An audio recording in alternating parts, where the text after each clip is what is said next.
Hello everyone! Let me quickly switch tabs to my AWS console. It is so exciting to be here with everyone for another project this week. Oh my goodness, if you're here after doing 2 other projects in our database series, good on you! Let's keep going with this very amazing third project. If you're completely new to databases and this is your very first time doing a database project, welcome. You're so welcome here. Absolutely, you can still do this project without doing the first few. And we hope you have a good time.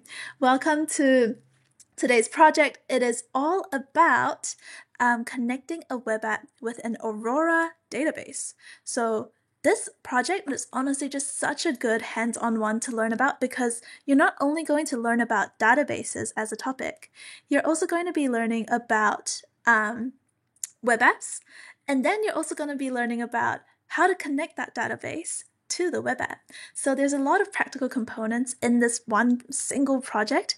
Really, I feel like you're also doing something that's a very common pattern, a very common use case out there. So if you have any questions, add them to the chat and let's get started. So today's project, here is your 30-second summary. When you're reading a 30-second summary, you can think of it like you're reading a project brief. You know, someone's just said, hello, like insert name. You know, it could be Mahad, it could be Huzaifa, Naveen. Oh, Michael Winton's here too, let's go. It could be, I am a mist. Everyone that said hello in the chat. Yeah, it could be like someone's giving you a brief and saying like, hey, can you solve this problem for us? So in this project, you are recreating one of the most common use cases of cloud computing. There are countless web apps on the internet today. Can you think of a web app that you've used just today or just this week? Add them to the chat. What is one web app you've used today? It could be YouTube. It could be nextwork.org. It could be Instagram, it could be Facebook if you're using it on your browser. There's so many web apps out there. And engineers use databases all the time to store the web app's data, like login credentials, e-commerce product information. Think about all the different products on Amazon's website and how all of that information is probably stored in a very useful database. Movie reviews, if you read movie reviews on like IMDb, for example, that's a very popular database for storing movie reviews, you know, you name it. So let's build a mini version of this very important use case, very common use case in this world, by setting up a web app from scratch and connecting it with a relational database called Amazon Aurora to store things that the users input. Now, I can't help but notice how everyone's going off in the chat and saying hi. So I really wanted to also say a big warm hello to Nagaraju. Also Naveen saying hi again. Oh, Naveen says, love you, Natasha. Thank you so much. Love you too, Naveen. Keenan. Oh, Solomon. Hey. So good to see you here, man. Hi, Solomon. Mahad says, this is my first project I will be doing with you and doing with y'all. Thanks, Mahad. It's good to have you here, Mahad. And as the very, very first project, this is going to be a pretty jam-packed one. So just as a heads up, if you're thinking like, oh, we're going a little too fast, I definitely recommend that you can start with some of the, I guess, easier or even more beginner-friendly projects, but you can still do this absolutely as a beginner, especially if you're kind of familiar with things like web apps, if you're kind of familiar with things like using virtual servers like EC2.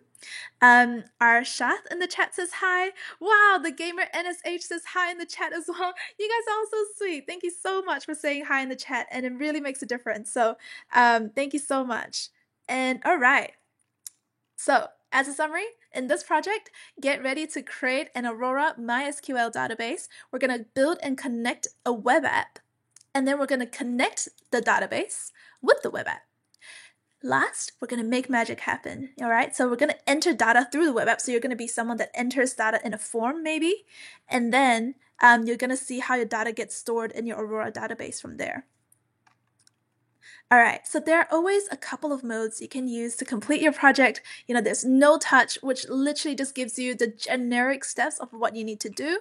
And then there's low touch, which gives you a few steps. It does tell you like first do this, then do this, then do that. But the steps are also quite simple. It doesn't tell you exactly where you should click for every single part.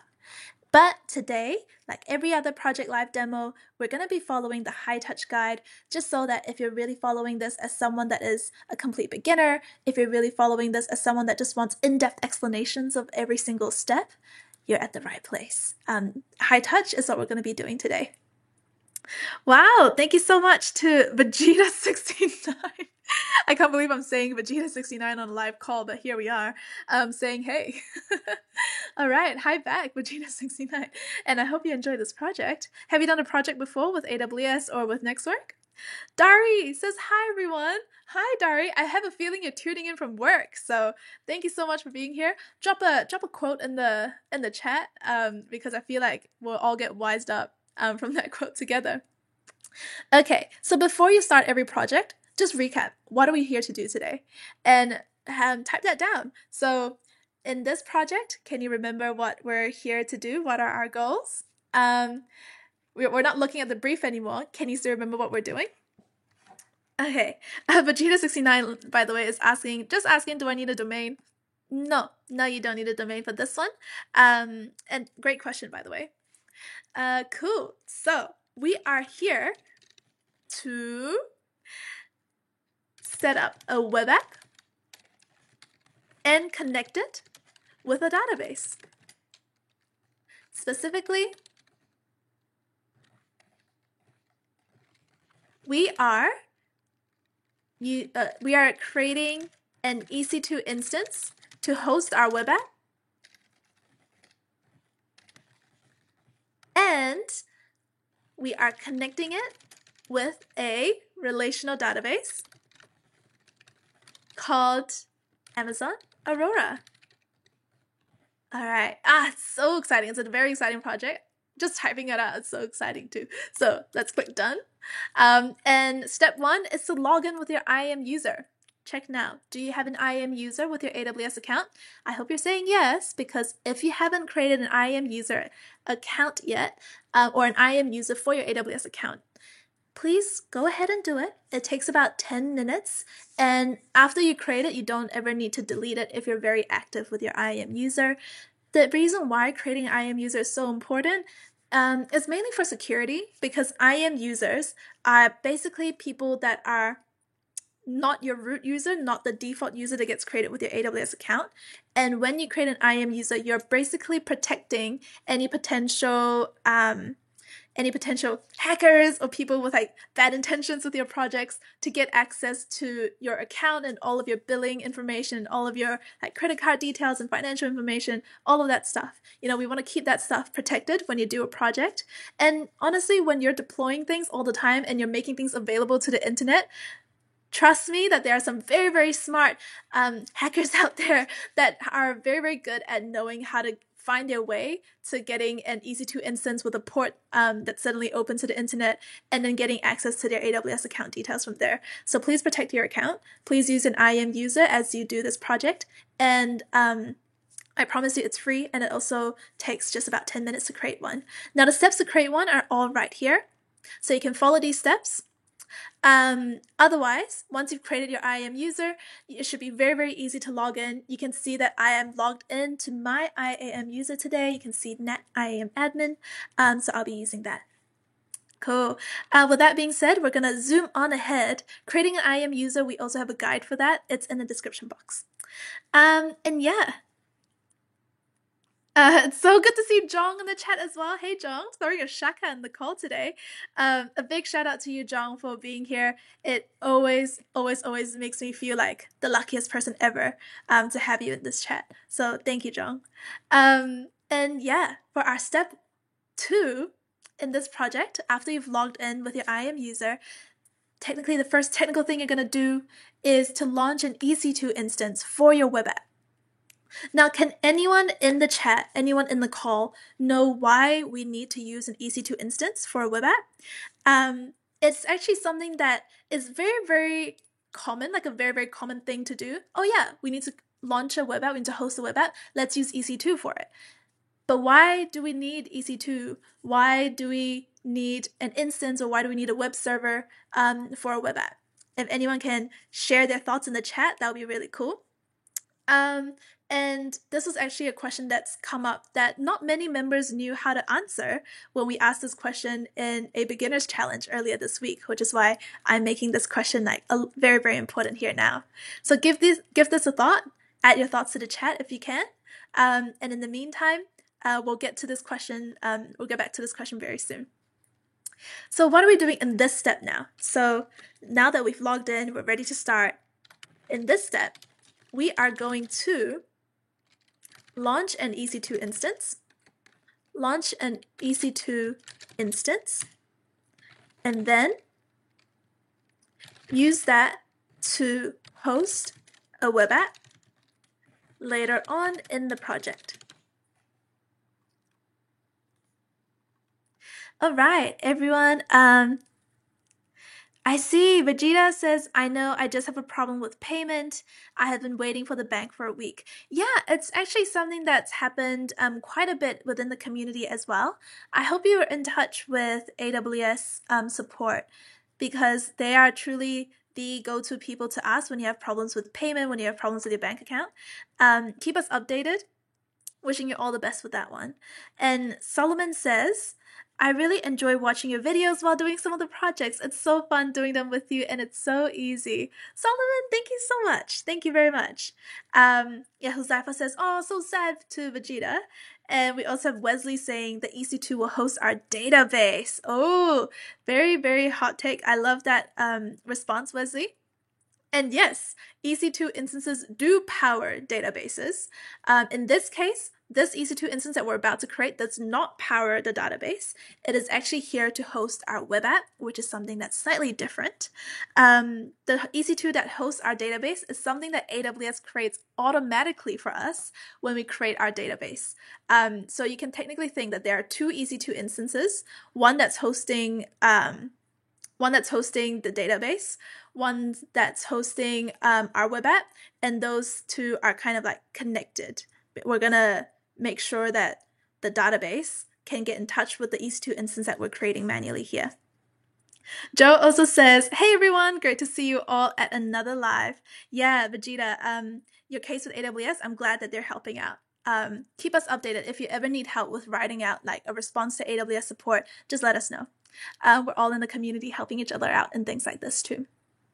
So now that we are really ready to just get started in the console now, we're gonna go to the upper right hand corner of the console and just make sure that you are in the correct region for this project.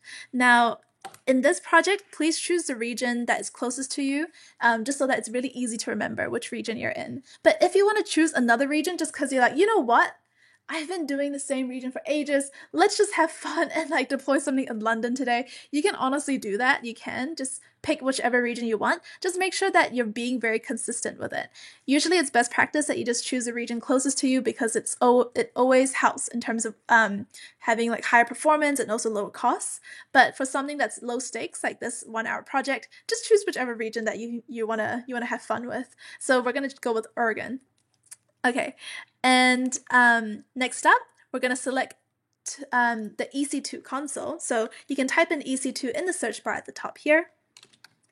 Okay, and then we're going to click on EC2 in our services menu. And once we're here, we're going to select instances on the left-hand side. So if you see instances as a menu option, click that. And you're now in this space where you can launch an EC2 instance. Okay, so a big shout out to everyone that's had a thought about, why do we even need an EC2 instance? And let's talk about that here. A web app needs to run on a computer. But are we going to buy a physical computer to do this? No, we're going to use a virtual computer that we rent through AWS.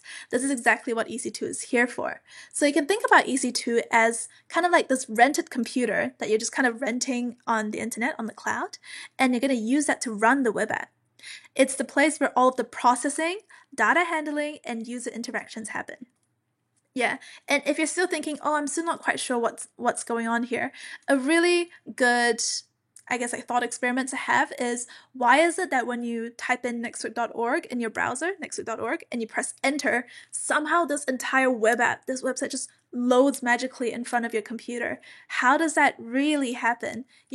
It's not like you have a local file in your computer that says nextwork.org and all the projects and all the HTML, all the CSS files. It's not like a file like that exists in your computer. So how is it that a browser can actually load that for you? Because a browser really is here to just load data. It's not really like creating data for you. The browser just loads data that your computer finds. Or like the browser finds. And in this scenario, what's really happening is, for Nextwork.org, all of our files, like our projects and all of that stuff, lives in the cloud. And there is like an EC2 instance somewhere out there that's actually storing all of those files for us, and also processing the files and like giving data to your browser so that when you type in Nextwork.org, something loads in front of you. So imagine if we didn't have an EC2 instance or virtual server out there in the cloud that's hosting our web app, which means it's storing all of our web app's files and processing them so that your browser can load them. If that didn't exist, when you type in nextwork.org, it's probably saying like website not found or 404 or something like that, because there's nothing that's storing the web app files that your browser needs for you to be able to see a web app. So I hope that's clear on why this EC2 instance needs to be here. If this EC2 instance isn't here, it's almost like someone typing in your website's URL, your web app's URL, or your web app's files wouldn't be able to find it or wouldn't be able to see anything in front of them. And two, again, it's the place where data handling happens. So where's all of that data going when someone types in something that a database needs to store? Your EC2 instance is a bit of like that brain that's powering your web app, so that when you are typing in on a form, let's say your Dari, and you're typing in like, oh, my name is Dari and my email is dari@something.com, that database needs to store that data. And the EC2 instance is almost like the brain that pulls that data, that says like, oh, okay, thanks, Dari, thanks for giving me your name and your email. And the EC2 instance is like the brain and the compute power that says, store this in the database. Put it there. So again, that's the reason why we really need this EC2 instance in this web app. So I hope that's clear. Add to the chat if you want a better explanation on this, on a deeper explanation. It's what all of these live project demos are about. But with all of that context done, let us really launch this instance with intention now that we know its purpose. So we're going to choose launch an instance. We're going to choose launch instances here. And we're going to give it a name.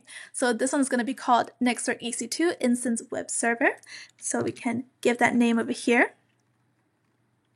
Alrighty.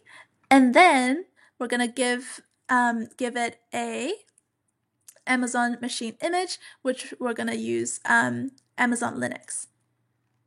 All right, so we're choosing Amazon Linux here, and we're using Amazon Linux 2023 AMI.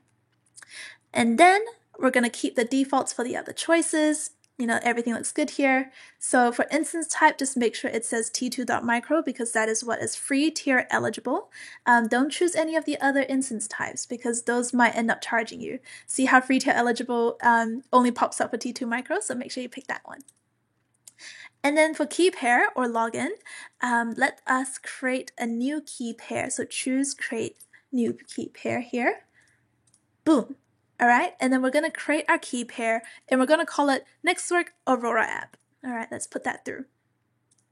Alrighty, Nextwork Aurora app. So it is RSA as the key pair type. And then we're going to also make sure that the private key file format is .pen. So we're moving a little fast here right now. You might be noticing like, whoa, like Natasha's like choosing a lot of these options and like kind of zooming straight ahead. And the reason for that is because we have had a more slower explanation for those options that I've just explained in the previous project demo. So you are absolutely welcome to check out that one. It should be part 2 in this database series. So check that out if you're really wanting to get an in-depth explanation on all of these different options here. In the meantime, for network settings, we're going to be choosing, which one do you think? All right, we're going to click edit so that we're changing up our network settings. And then the default VPC is fine. So let us just keep the default VPC. But what we're really here to change today is that we are going to update our security group settings. So we are going to, oh, actually, I've just realized that this network settings will look okay without you clicking edit. So what we're going to do is actually I'm going to refresh this page so that it'll look like what you should be seeing when you're setting this up. But anyway, let me quickly zoom into here, and then we have all of this set up.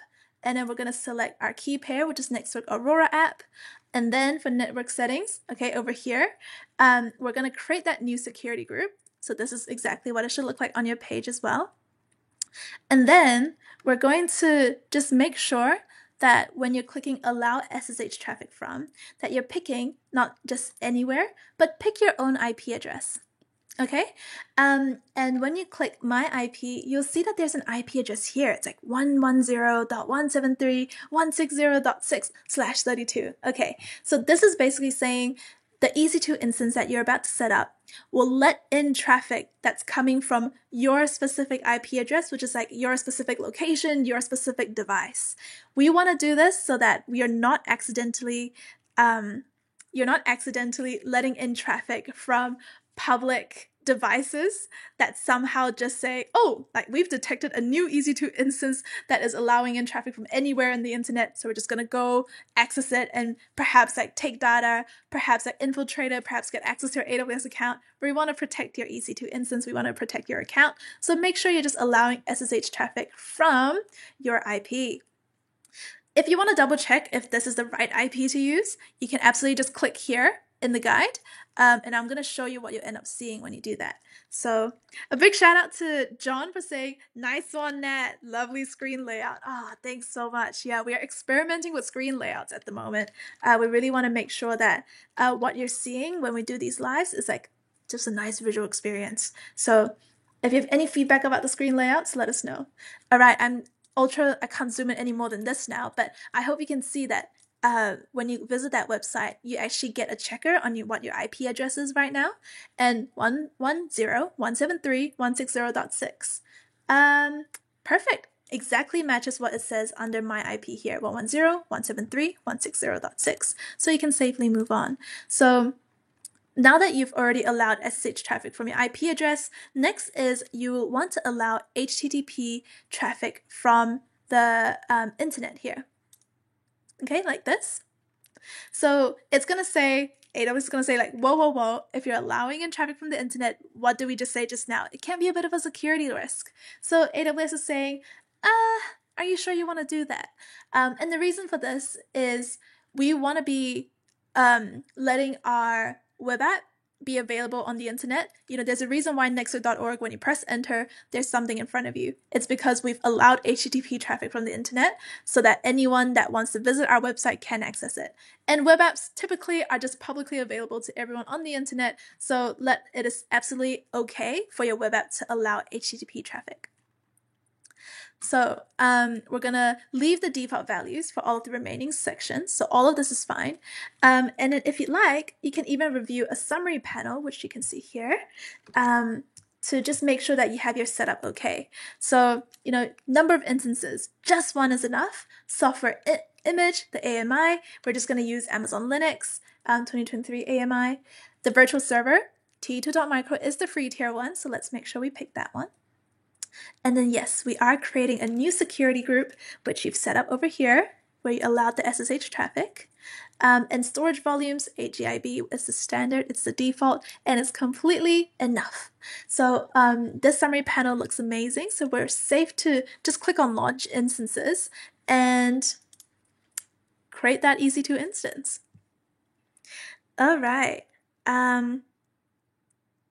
Very cool. We have Joe in the chat says, do that, but also make sure to delete your resources correctly. Regions have gotten me small charges that can add up, especially with USD to New Zealand dollars exchange rate. Very good point, Joe. Thank you so much for mentioning that.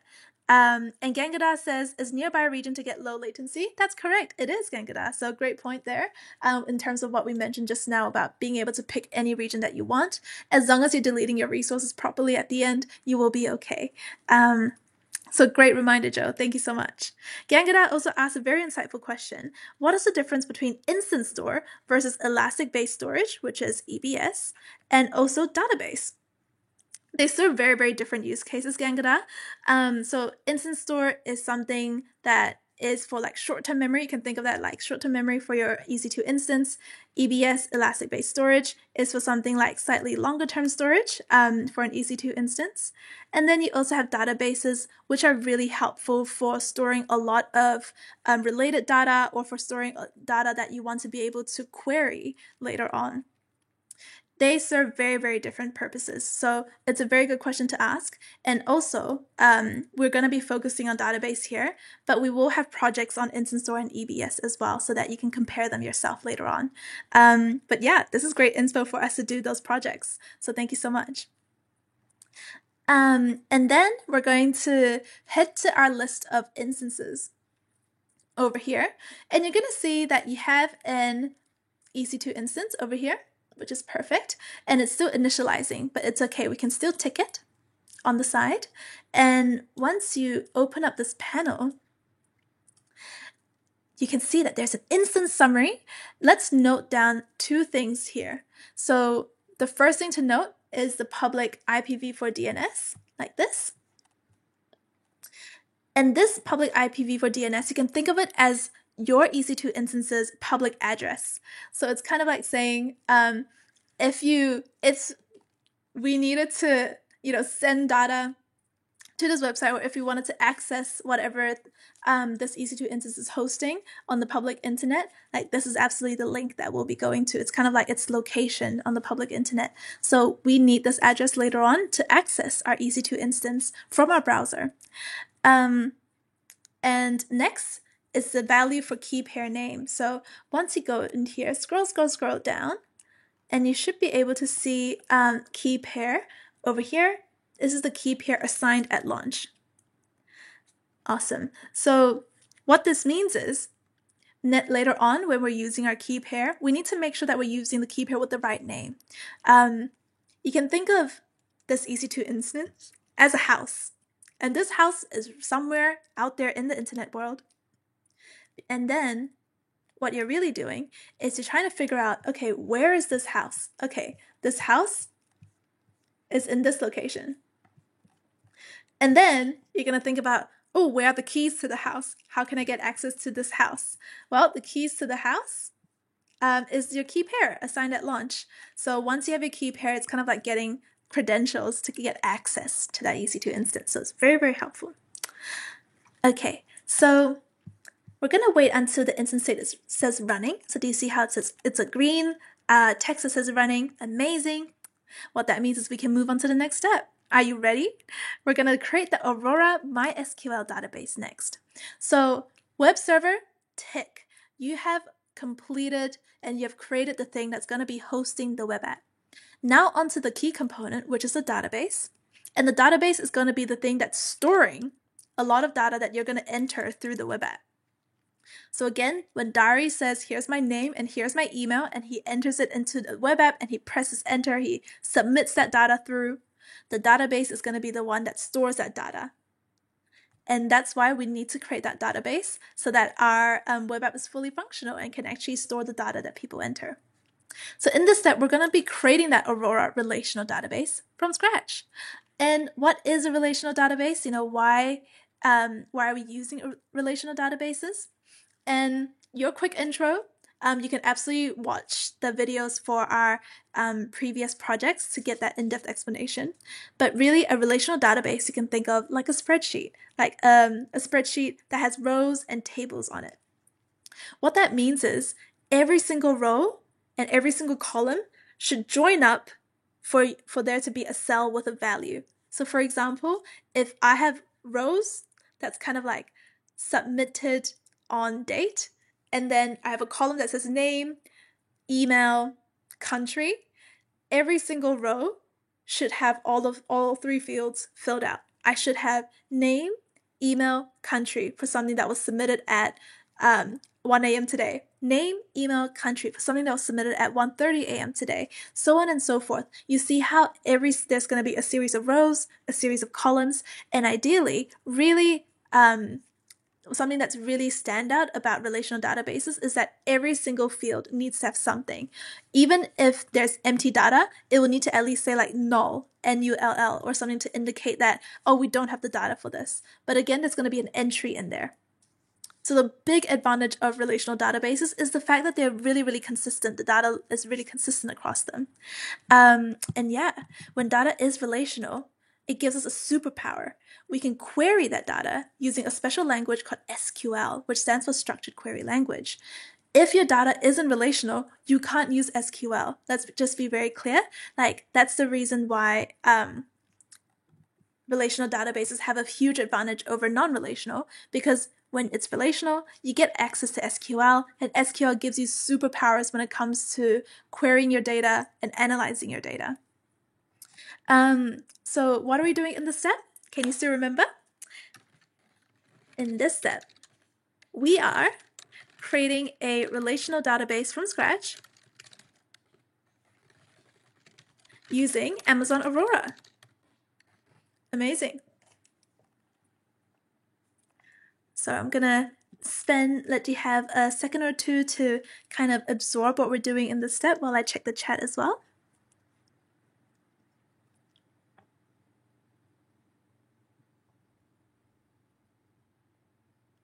Okay. So I'm looking at the chat and Vegeta says, I always use US East, North Virginia, but now I understand regions 4. I switched to the closest one. Great move. Which is Europe. In brackets, Frankfurt. Cool.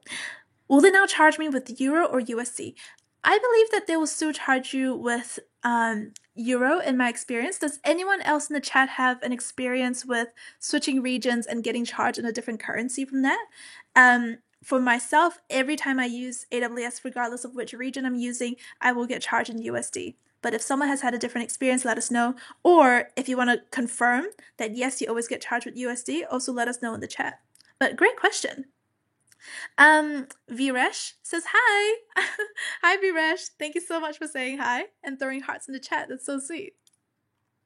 Okay, so again, make sure you are using the correct region that you've used for the previous step with setting up that EC2 instance. And for us, we're going to stick with Oregon. And for you, please make sure you're using the exact same region. But yeah, now that we're here, we're going to go into RDS. And this is the service for creating relational databases. And yeah, Aurora is a relational database, which is why we're using RDS to create one. So let's click into RDS here. And then you can click into databases on the side panel so that you'll find one button, beautiful orange button that says create database. Let's select create database so that we can set up our Aurora database. Let's check standard create. We're just going to use the standard creation method, and then we're going to create an Aurora MySQL compatible one. All right. And if you want in-depth explanations on this step, I'd also recommend checking out the video from the previous part of the series, where you're going to get an in-depth explanation on everything on the database setup. Cool. So let's make sure we have the right engine version, which is the default one. And then we're going to use the dev test template. Oh my gosh. Hi to Godwit. Godwit. A big shout out to you. Everyone go check out Godwit's YouTube channel as well. He has amazing content. And Godwit says, hey, that's all. How is everyone? Solomon says, I use Cape Town, South Africa region, and I haven't been charged yet. Oh, nice. You haven't been charged at all yet. That's perfect. We have Ballers. Milano says, hello. Hello, Ballers Milano. I feel like everyone in the chat ends up having such cute names that you end up saying some really cute words when you're saying hi to everyone. How are you doing, Ballers Milano? I feel like it's our first time seeing you today. Okay, so once you're in here, let us go into the settings for your database. And in terms of your settings, just make sure that the cluster identifier is something that you can recognize. So it is going to be Nextwork DB cluster. And let's paste that in here. And then for the credential settings, make sure that you're also using a set of username and password that you can remember and can easily type out later on in this project. So I'm going to use admin as the username, and we can use Nextwork like this as our password. All right. Just make sure whatever password you use that it's something that you're very comfortable with remembering and using again later on.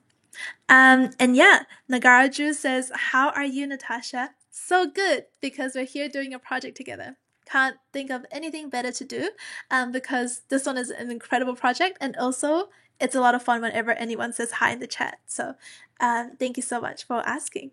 I hope you're doing well too, Nagaraju. How are you doing? Cool. So we're gonna just leave the next section. Oop. Oopsie daisies. So we're gonna leave this next section using the default. Ooh, classes storage configuration. But what we really want to change and understand is instance configuration, and we're gonna be using burstable classes. All right, over here, which includes T classes. Notice how the moment I go from the default option into burstable classes, you see a wildly different set of settings. Yeah. And this relates to the question that I think Wesley asked earlier, or the statement Wesley said earlier, that the EC2 will host the database. That EC2 instance we created doesn't host the database, but this one will. So we're now actually setting up the EC2 instance that's going to be hosting the database and running the database so that it works. And for us, we're going to be picking burstable classes because note how memory optimized has like 8 vCPUs, 64 GB RAM, really high network speed. For us, we don't need that much intense like power and performance. Okay, so we're just going to use burstable classes, which has like a lower kind of average, so the performance probably isn't going to be as intense and as high as this default option. But what burstable classes does is if there's ever an intense spike in traffic, like all of a sudden traffic goes up like this for your database, it can handle that spike very, very well. Like it wouldn't charge you as much as it would if you were to just go with the default. This project is going to stay free as long as you delete your database by the end of this project. Please know that. But really what we're doing here by picking burstable classes is picking an option that is the better option for a very, very simple web app. So cool. Now that we've done that, let us have a look at the availability and durability section. We're going to just go with the default values, but we're going to jump into what this really means later on.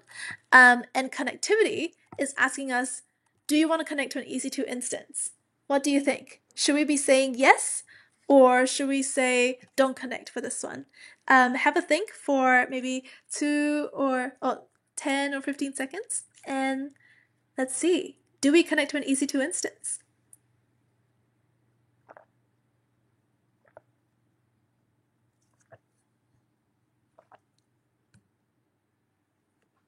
In the meantime, Mahad in the chat says, I use Europe, Paris, as her region, or as his region, or as Mahad's region.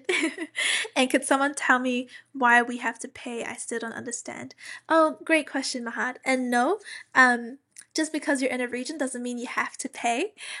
What that really means is what we've been talking about is the fact that sometimes when you change regions, you can lose your resources in a separate region that you're not familiar with. And when you forget it and you're leaving it running in the background and you've just been working on things in your main region, you're probably going to end up getting charged for leaving a resource running, in the background. So I hope that clears up the confusion, Mahad. Someone else has also asked in the chat before, like, oh, I've changed regions, will it change currencies? Which is also why we were discussing regions there. Just because you have a region doesn't automatically mean you're going to get charged. You're only going to get charged if you're using AWS services over their free tier limits. So I hope that makes it clear. King of Zamunda. Hola, Natasha. Good to be here. Not so late, am I? No, you're not. You're here at the perfect time. What are you talking about? Gangadar, Mahad, Vegeta69, Emmanuel all say yes. We're going to connect to an EC2 compute resource. So yeah, let's do that. All right. And the reason why we're going to do that is we've set up the EC2 instance in the first step, in the step before. And what we're doing now is to make sure that that EC2 instance is connected to your database so that later on, your EC2 instance can actually pass information to the database and then extract information from the database when it needs to. Okay, so this is going to be a very important connection to have. We're going to want to make sure we choose connect here, and let's pick the instance that we just created. So can you tell which instance was the one we created? Is it MySQL instance? Is it next to EC2 instance web server? It's the second one. That was the instance that we just created. Your list of results should probably only have one. I think MySQL instance is something that was created from something else previously. So we'll just ignore that one. Cool. Okay. Yeah, Mahad says, thank you for the clarification about the regions, of course. Nagaraju says, how was the coffee? This coffee? It's delicious. Thank you so much. I actually enjoy tea, so I'm drinking tea right now. What's your favorite coffee? Okay, so we've picked the EC2 instance, and then for network type, I always almost say network type. For the network type, we're gonna go for IPv4. And then everything else should look okay after you've chosen that one. It's just that there might be additional configurations that we need to do. So we're going to scroll all the way down here, boop, to additional configuration. And then for the database options, we're going to call this sample. And later on, we're also going to keep all of these default values. So this initial database name is going to be very important because if you do not specify a database name, Amazon RDS does not create a database. So let us give it a name, sample, so that Amazon RDS creates this database for us. Okay. Now, at the bottom here, I know you might be thinking, oh my god, there's costs in here, I'm going to get charged. But please don't worry, because as long as you delete your database as soon as you've finished, you won't get charged for this. And the reason for that is because AWS services will really start charging once you leave that resource running in your account for a long time. So if you, when it comes to billing season and AWS checks your account and it sees, oh, you haven't even been using this resource for long, it's been like only 1 hour and you deleted it, it's probably not going to charge you. That has been our experience very consistently. So have trust that you won't be charged as long as you delete your resource by the end and create your database. Cool. So as you're creating your database, just know that it can take 1 or 2 minutes for it to be created. So no worries if it's taking some time. See how it says creating here? That's all good. So in the meantime, do you notice that we have 2 rows here? We created 1 database, but there are 2 rows. Why is that? Why do you think that is? So have a think about this. Why do you think there are 2 rows here for a single database? As a hint, you can see that there's roles. There's something that says regional cluster. There's something that says reader instance. Very interesting. What's going on here? Why do we have 2 databases? Amazing work in the chat, by the way, everyone. Really cool to hear. Really cool to hear. Gangada says, "Are we having both options? Can we connect or later? Is it right? Is it right?" I think you're asking about connecting it to the EC2 instance, and ideally we just connect it straight away, just so that the database setup is very neat. Because if there's a reason for connecting it later, maybe you can chuck that reason in the chat. But in the meantime, we usually just connect it straight away. And yeah, the database is getting ready. Look at that. And in the meantime, Godwood says it is a subpart of the cluster inside it. That's why there's 2. Gangada also says backup. Both are absolutely correct. So what's happening here is we are actually seeing a database cluster. This is a cluster that we're looking at right now. Remember how we say that Amazon Aurora is really, really good for situations where it's high performance and also a large amount of data? The reason why Amazon Aurora is good for that is because it operates with clusters. As you can see here, we have a database cluster, we have a main database, and then we also have something that's called DB cluster instance 1. And you can think of instance 1 kind of like a copy of the primary instance. This is the primary instance. And then this is just like a backup for you.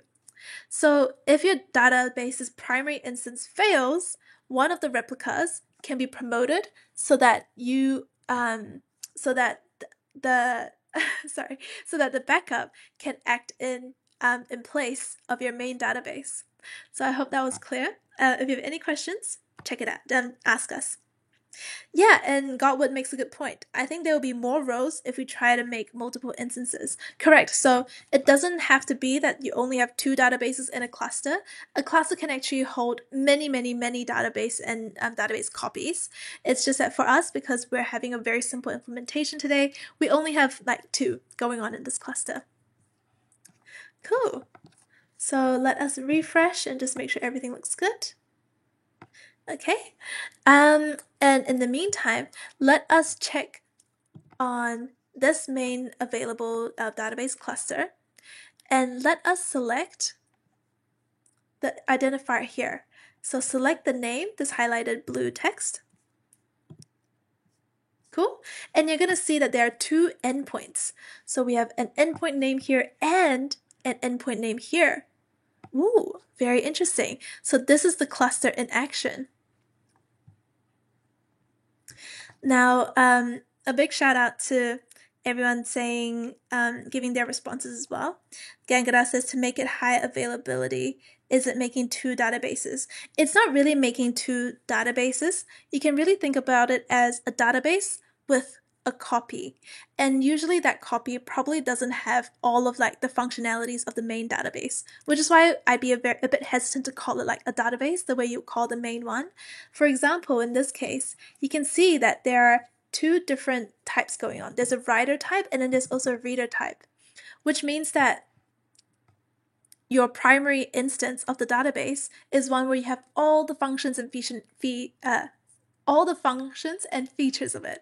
You can update it, you can add rows, you can delete all of that. But then let's say the replica is only a reader instance, which means that you can only do read operations with it. You can only read data and extract data. You can't even write, update, delete, all of that stuff. So absolutely, copies aren't necessarily the exact same. And which is why it's not like you're creating 2 databases, you're almost just like creating copies. I hope that makes sense. And let us move on. What we've created just now is a relational database. And then you also see that there are endpoints here.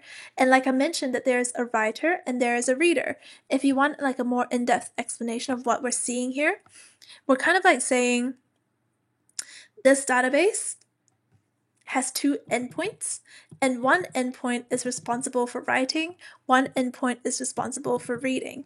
So the reason why we separate read and write, which means when the database is reading something, it is actually just using like a specific like action, it is using like a specific instance for it, and when it's writing, it is also using like a completely different operation. And the reason why we separate them is so that the database instance can stay focused when it's writing. Because when you're updating the database, you ideally just update things one at a time. You don't really go and have 2 people updating a database at the same time in case there are conflicts. But then because there can be a lot of reading action happening at the same time, you would just have one writer going, but you can have multiple readers reading from the exact same database because all you're doing is you're just pulling that data. You're not trying to change any of that data.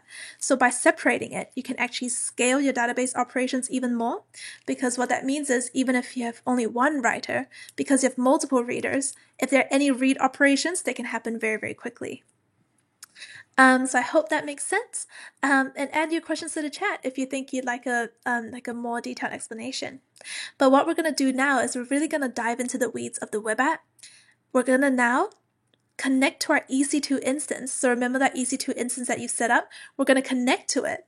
And then we're going to install a basic web app that runs on that EC2 instance. So this is going to be quite fun. Let us talk about that now. In this step, we are setting up an EC2 instance and then installing a functional, actually let's just say we're just going to install a web app that runs on the instance. Cool. Once we've explained that, let's click done and let us move on to the step.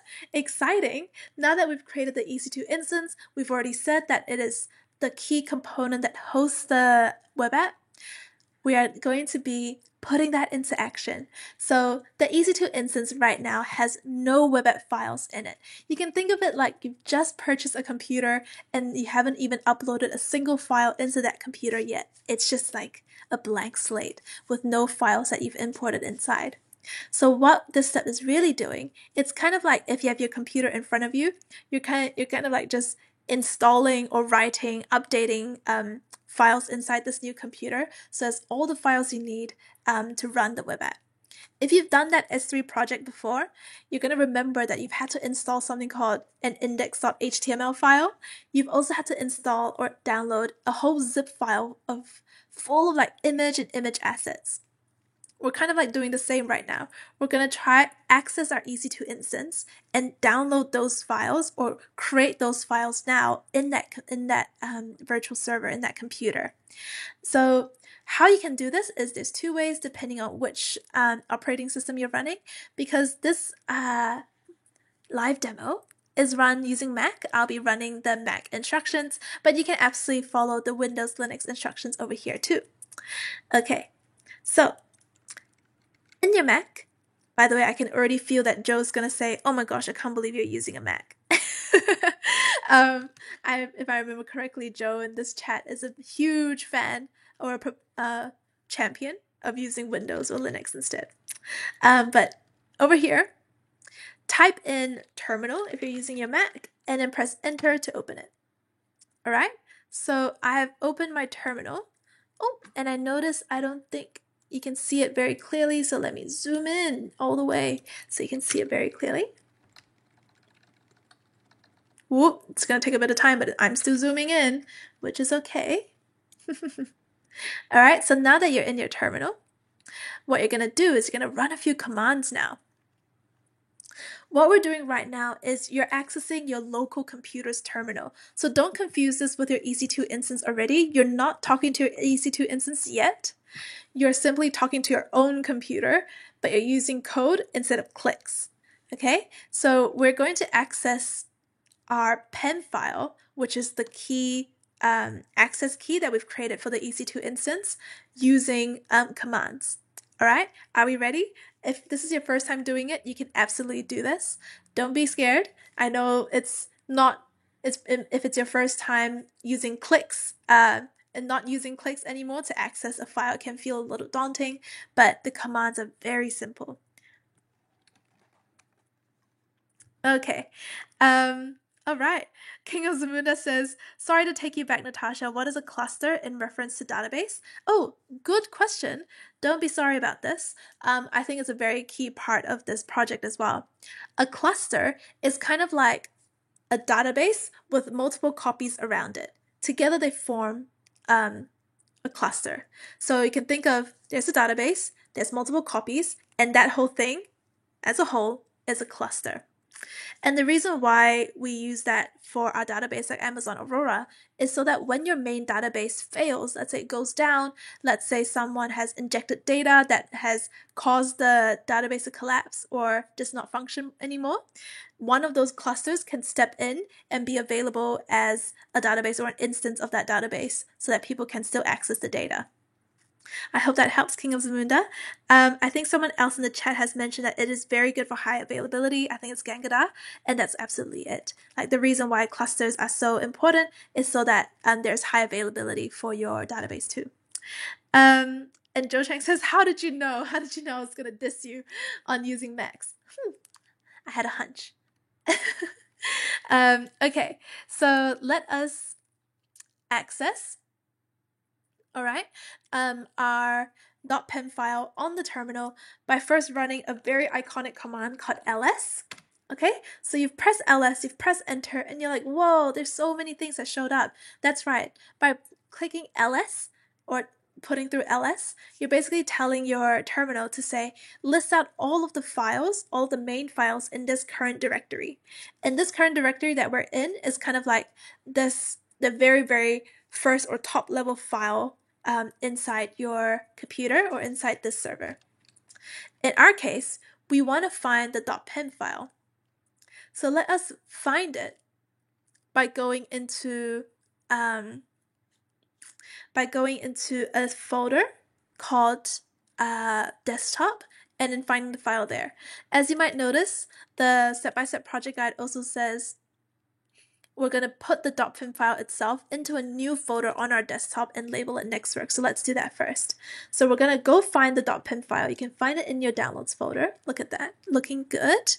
And then from your downloads folder, save that, move that to your desktop. So I'm going to move that to my desktop like this.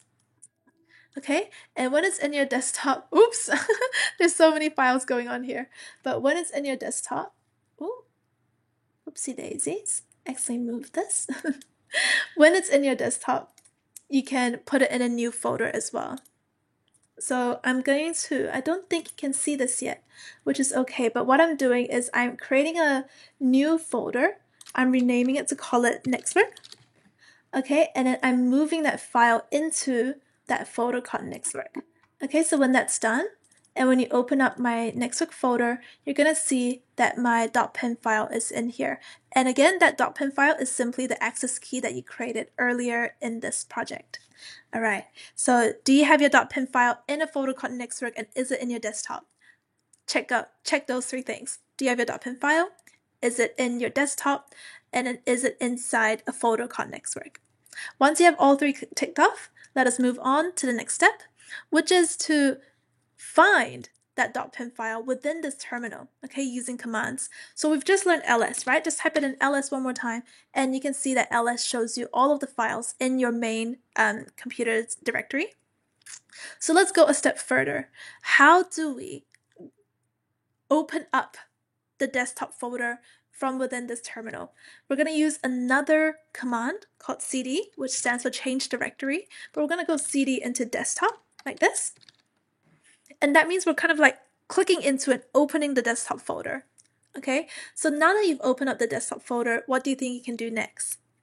Well, you can run ls again. Now we're saying list everything that's inside my desktop. And wow, I have so many files in my desktop. I absolutely should clean this up, which is all good, because next, all we have to do is ls or cd, change directory again, next into a deeper folder called Nextwork. Okay, and run ls one more time. And do you see your .pim file? I hope you do. It should say Nextwork Aurora app.pem. And that is absolutely your key pair, the one that you've created. You have officially found it just within your terminal, so congrats. Now that we have the .pim file, the reason why we're looking for it is because we want to make sure that we can have access to our EC2 instance.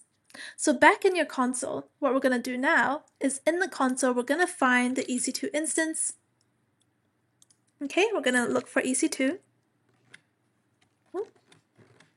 And then we're going to click into our instance. Perfect. And in that instance, we're going to find something called the public IPv4 DNS address. Whew! Do you remember how we were looking for that earlier in this project? We were saying, oh, this information is going to be important because it's like finding the public address for your EC2 instance. We were going through that earlier, and now we're really putting that into practice because we're going to find that public address. Okay. Oh. Do you see it? I can't seem to find the public address on the on the screen. Oh, because I'm clicking the wrong instance. Goodness me. Make sure you're clicking the right instance. Don't make the same mistake as myself. And then look for the public IPv4 DNS over here and copy that. Yeah, copy it. So that now that it's copied in your clipboard, we're going to use that next. Okay, so now that we have we have our .pim file. Again, that's like the keys to the house. And now we also just gathered the next important thing, which is the location of the house. Let us unlock the house. Okay, we found where it is. We know how to get access to it. So let's get inside. And really, this step is really important for us to get access to the EC2 instance. And the reason why we want to get access to the EC2 instance is because we want to use it to run and host the web app. Okay, so let us run our next command within our terminal. So here, back in the terminal, run this command. It's called ssh-i. And then you're using your .pen file name. So that's Nextwork Aurora app.pen. And then for the rest of the command, you're going to use EC2user at and then paste in the address you just copied there. So we're going to go EC2-user at address. Paste that, enter. Amazing. All right, so this text is looking huge, so we're just actually going to minimize it a little bit so it's easier to read. Okay, so the command we just ran together is this line, and then the remaining lines are all here. Okay, if you're seeing this line that says, oh, cool. So if you see this line that says, access denied, or the authenticity of the host can't be established, this key is not known by any other names, I actually want to continue connecting, just know that it is very safe to continue connecting. So I'm going to click yes. Okay, and it is giving us an error that's like, hey, warning, this is an unprotected private key file. The permissions for this are too open. It is required that your private key files are not accessible by others. This private key will be ignored. Load key, bad permissions, permission denied. So we are not given permission to access the .pen file. All right, so what that means is, well, one second, I'm just gonna double check something in the guide. Okay, it all looks okay. So let us make sure that this is our file by going chmod, and then we go 400, and the file name, do you remember the file name? It's Nextwork Aurora app.pen. So Nextwork Aurora app.pen, and we run that. And once you run that, what happened is we are now given permission to our .pen file here, to the key pair that we'll be using. Cool.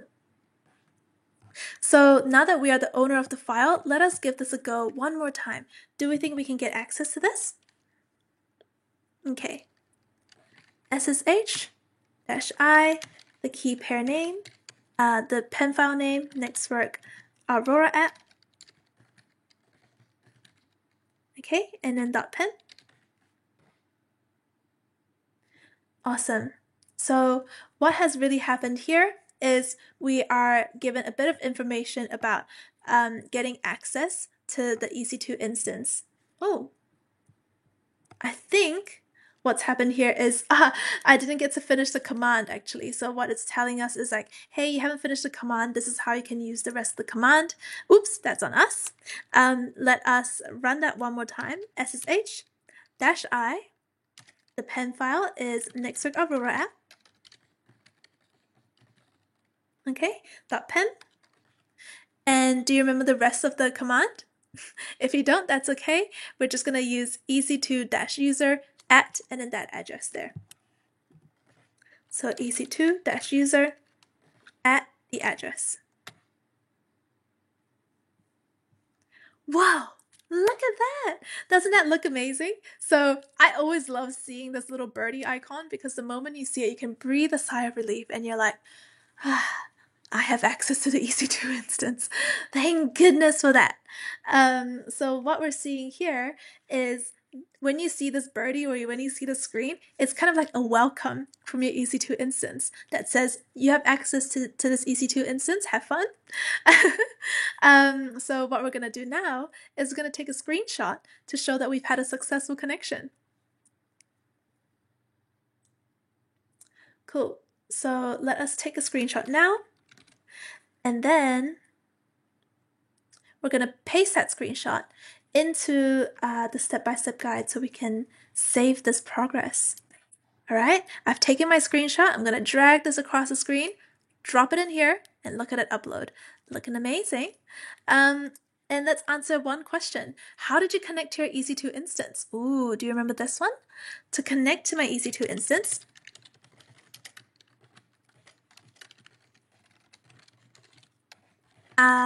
what do we do? Do you remember? So to connect to my EC2 instance, I used a key pair downloaded into my local computer and accessed and use the key pairs details to SSH into the EC2 instance from my local computer's terminal.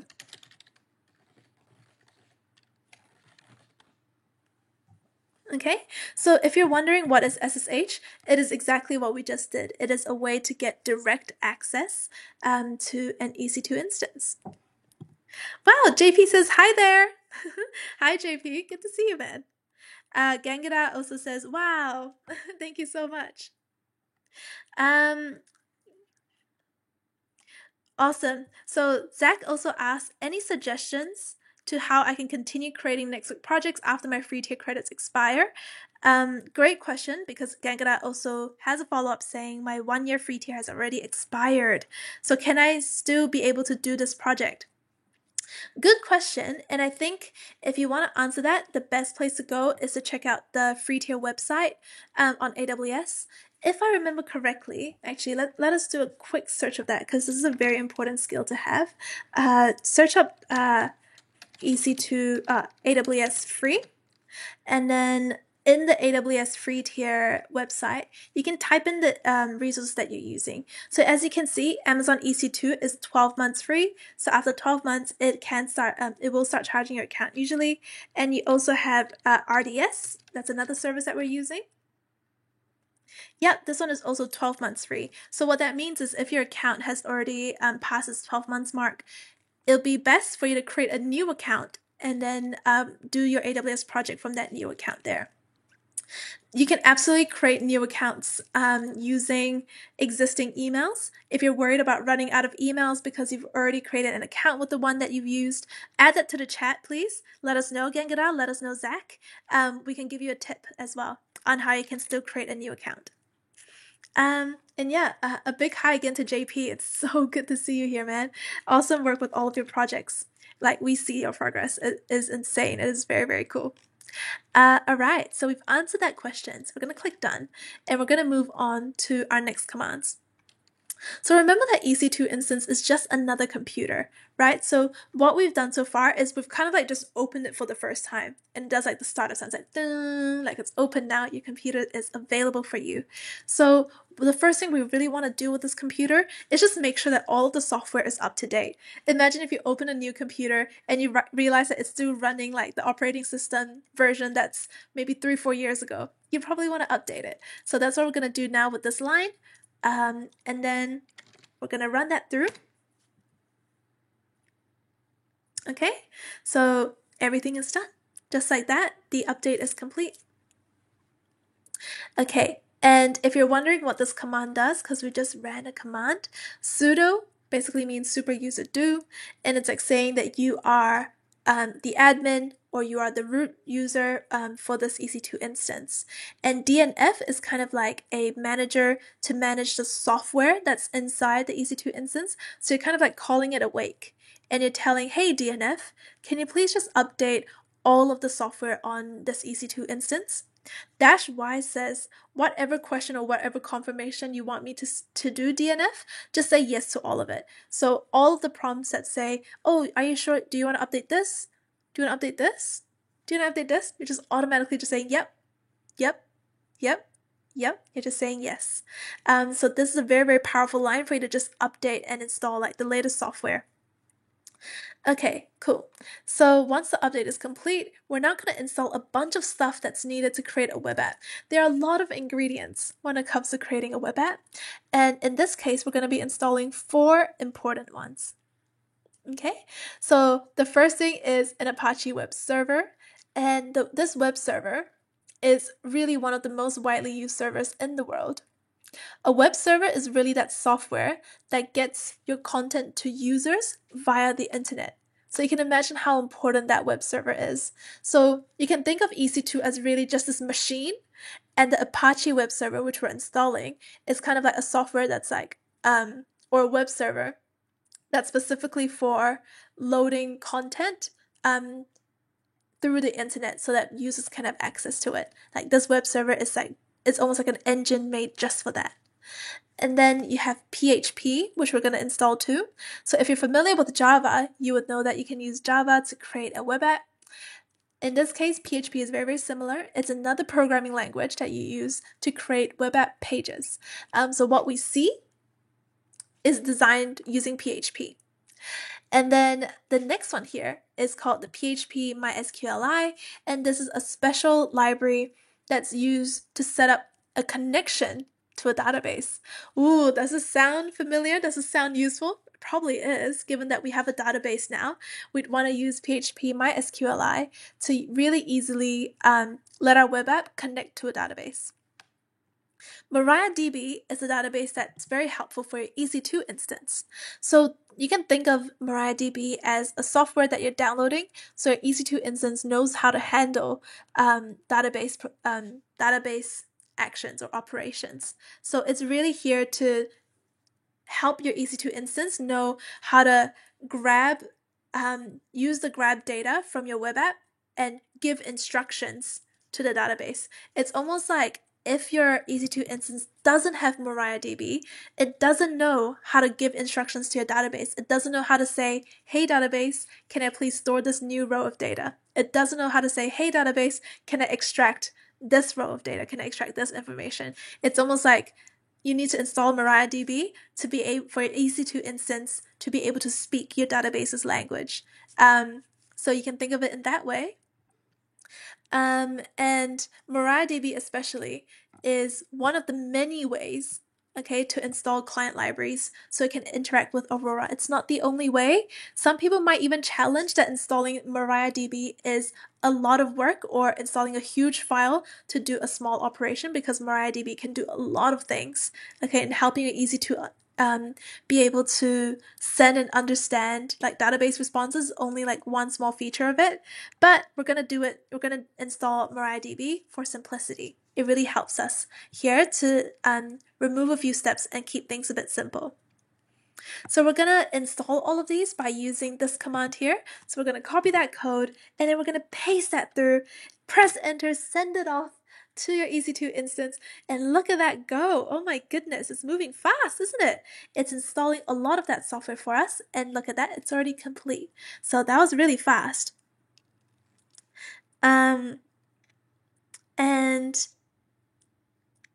It's very cute for King of Zamunda to say DNF for us, Formula One fellas, reads as did not finish. I was thinking about that. I was watching a video the other day, actually, just of someone saying, like, they did this compilation videos of DNFs, and I was like, oh, compilation video of DNF, and it switched to like videos of like F1 drivers, and I was like, oh, it probably means something different. So I thought that was pretty funny too. Okay, all systems go. Now that you've installed it, let us use this command, okay, to actually start up your EC2 instances, the web app that you've just installed. So what we're going to do is we're going to copy this code, okay, and we're going to paste that in here. Whoa, just like that. We're going to test whether our web app is running by entering that IPv4 DNS address into the browser. Okay, so let's do that. Alrighty, so let's copy this IPv4 DNS, and let's paste that into our browser so that we can see whether we have a web app going. Alright, it's doing its thing, and look at that. Whoa, proud moment. The moment you put in your IPv4 DNS address, there's something that says, it works! Nice. Good to have that confirmation, so thank you so much. So that really goes to show just how powerful it is to be installing things like all of these important sorry, I lost my train of thought there. But what we're doing is we were using all of the software that we installed to install a few other things that starts up a web app. And what we did by visiting the public IPv4 DNS address is to actually just see like this web app that we've just installed. I realized that we didn't really go through this very much in detail, but really what it does is like we've installed a lot of software, and that software really helps us with creating a web server that can host a web app. And what we've just done here is a confirmation that the web server is working, that we are able to use that web server to access web apps that is hosted on that EC2 instance. Okay. King of Zamunda asked a good question. Would it work when you put in the IP address of the EC2 instance? Shall we give it a try? Let us do that now. Let us go find the IP address of the EC2 instance. Do you want to do the public address or the private one? Should we do the private one first, just to test? So let us have a look. What would happen if you run the IP address? Would it work? Let's see. Let's see. Would it work? It's still loading. We're not getting access yet. All right, we're not getting access yet. That's okay. Then how about the public IPv4 address? Shall we copy that and paste it? Is that going to work? Whoa, this one works. Interesting. The public IP address worked, but the private one did not. Why do you think that is? It's a very good question. It's a very good challenge, King of Zamunda. So I'll pose that question to you. Have a go at trying to answer it. Why do you think the private IP address doesn't seem to respond, but for some reason we could just actually access the same web app, the same web server, by using the public address? I'm gonna run the private address one more time just for confirmation. Let's see, will the web app show up?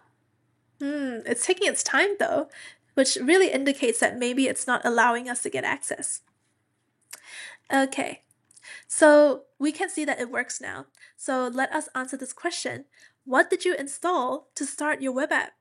Whew, big question, don't you think? But we can absolutely answer this. To help me create my web app, what did you first do? I first installed PHP. Do you remember what else we installed? We also installed MariaDB, an Apache web server,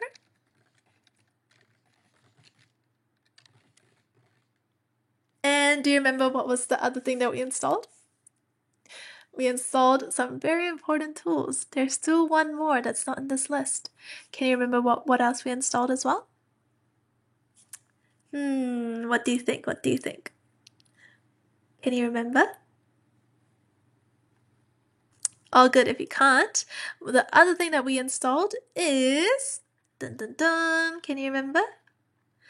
Ta-da! We also installed the PHP MySQLi. And that is, remember, the thing that will help our web app or a PHP web app be able to interact with a MySQL database. So a pretty important one. Let us make sure it's in the list.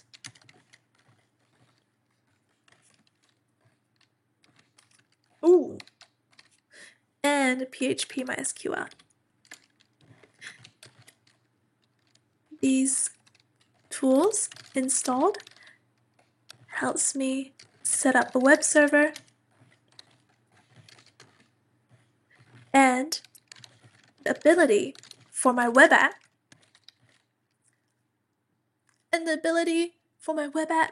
and my EC2 instance to interact with my database. Yeah, so that's why it's so important. So good job on installing all of that, and let's move on to the next step. Cool beans. Next step. Now that we have our app set up and we can access it through our terminal, so we can access it here as well, we can connect it to the Aurora database. Alright, so this is super cool because what we're going to do now is within this EC2 instance that we've kind of logged into over the internet, we've installed the thing, and now we're going to create a web app that we can later interact with. this is huge. Like, you have done something that's pretty great. Like, you've created a web app on an EC2 instance and it works. And now we're going to make the web app cool by letting it be able to take in user data, like when you're entering a form. So let us do that now. So let us do that now by creating a web app that can actually interact with the database. Right now, it's so static, right? Like, you can't really see any connection to the database here. It's not really collecting data. It's not really displaying data. So we're going to make this web app something that can collect data, so we can really see that connection happen. All right, so in this step, we are upgrading our web app to capture user info that we can store in our overall database.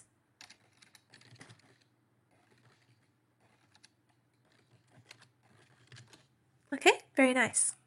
All done. That was very cool. Okay, very nice. Let us click done. All right, and then we're gonna do those steps now.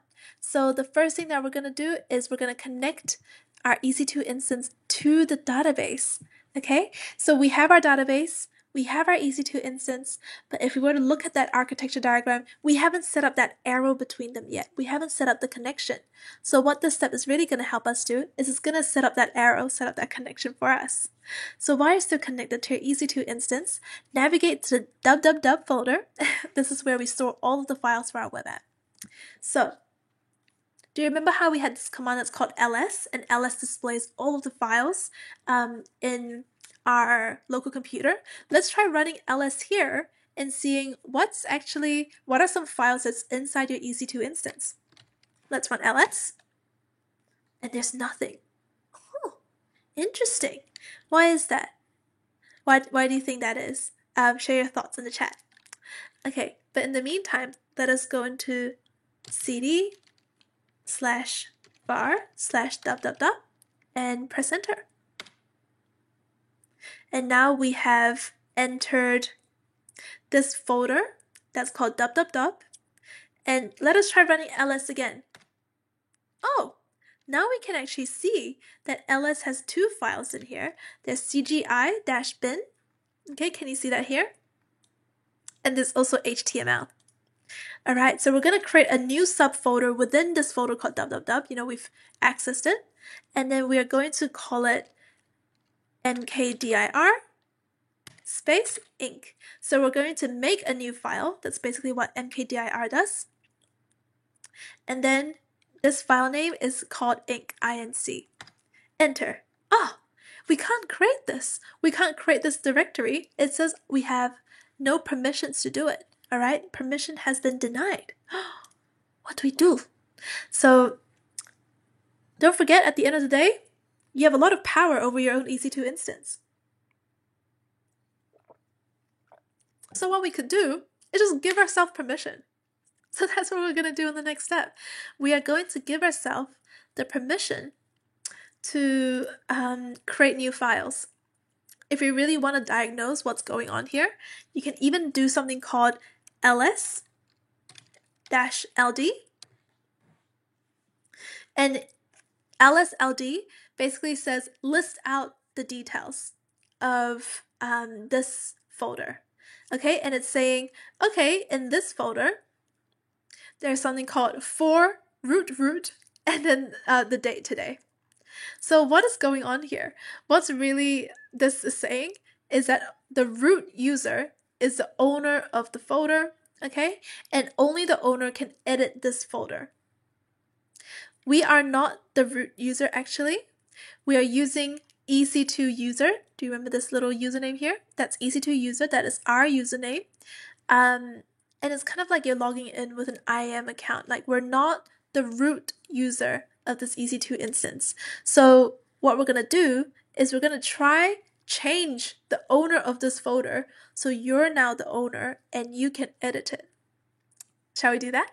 Let us head back to where we were at the start, and you can do that by using this command that's like change directory, cd, but you're using 2 dots, which is kind of like return, and then we're going to say slash, 2 dots again, slash. And what happens when you use slashes is kind of like after you return there, this is your next step.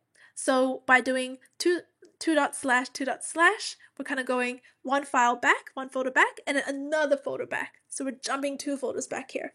Okay, so once you have that, press enter. And you can, as you can see here, we're no longer in the dub folder, we're in something else. Okay, we're not in dub, we're in something else. We're kind of like in the main folder now.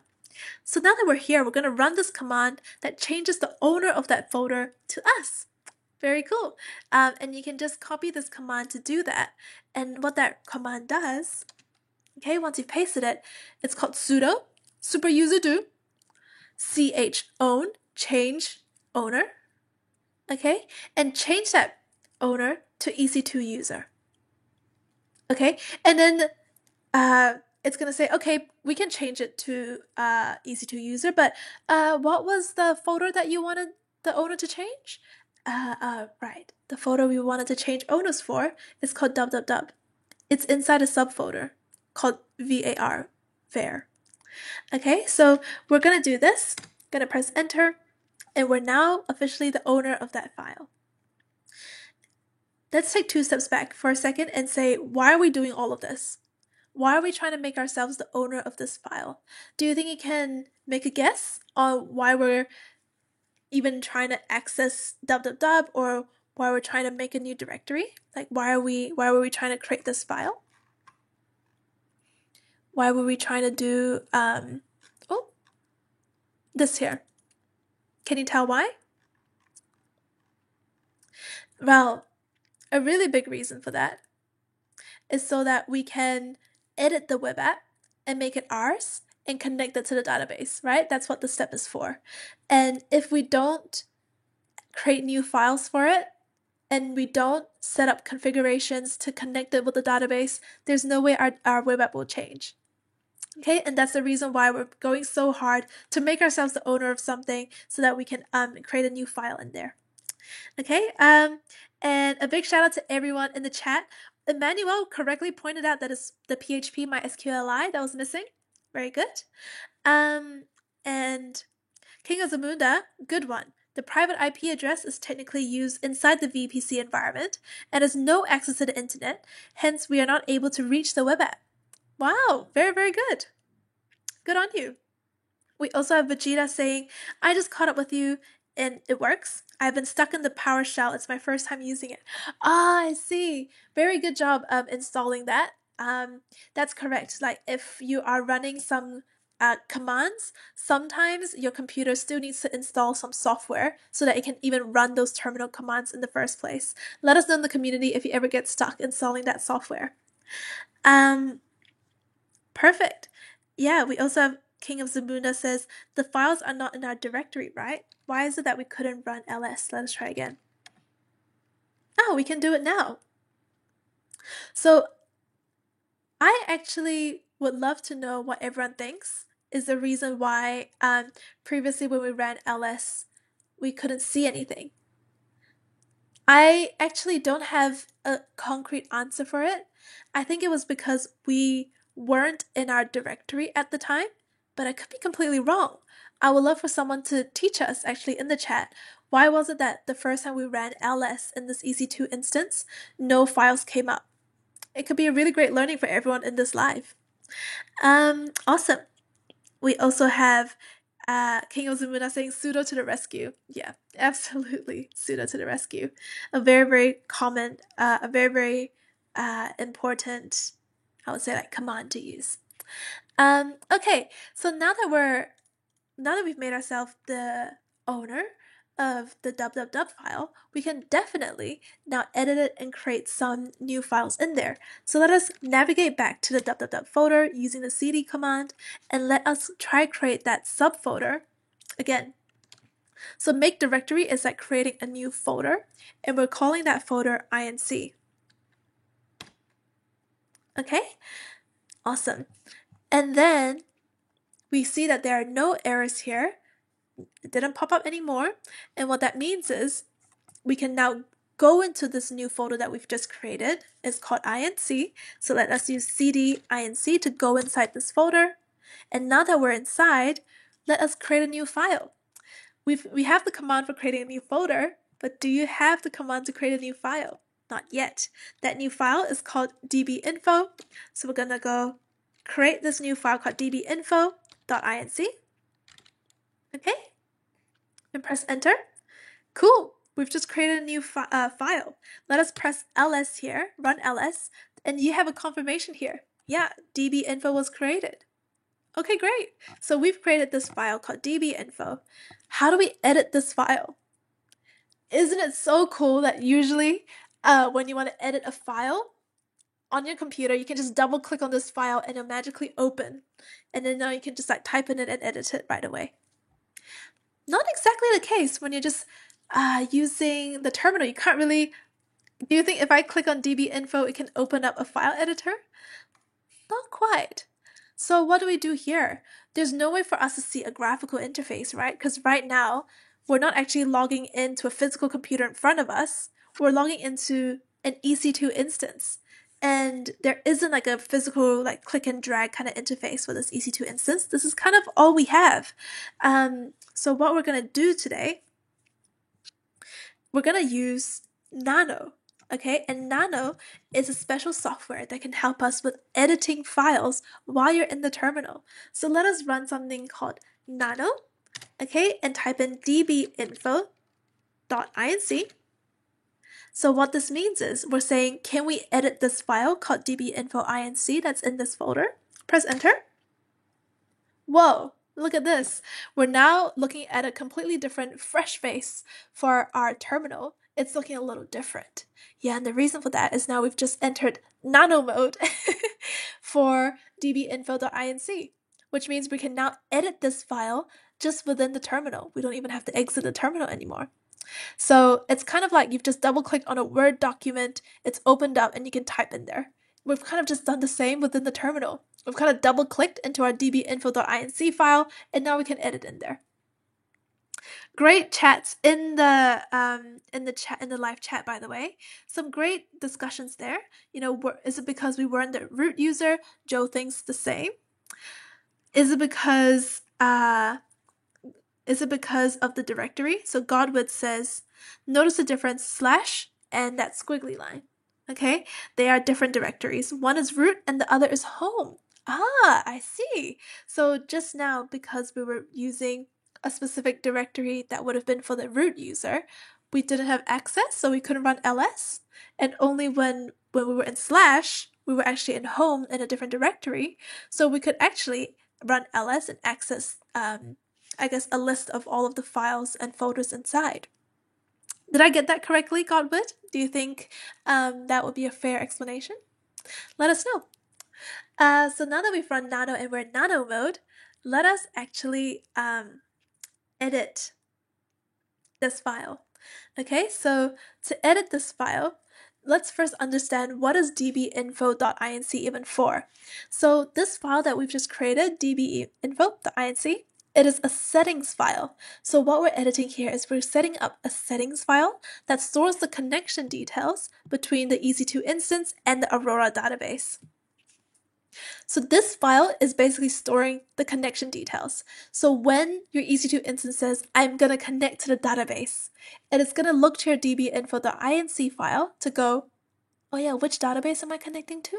How am I connecting to it? How do I have the access rights to it?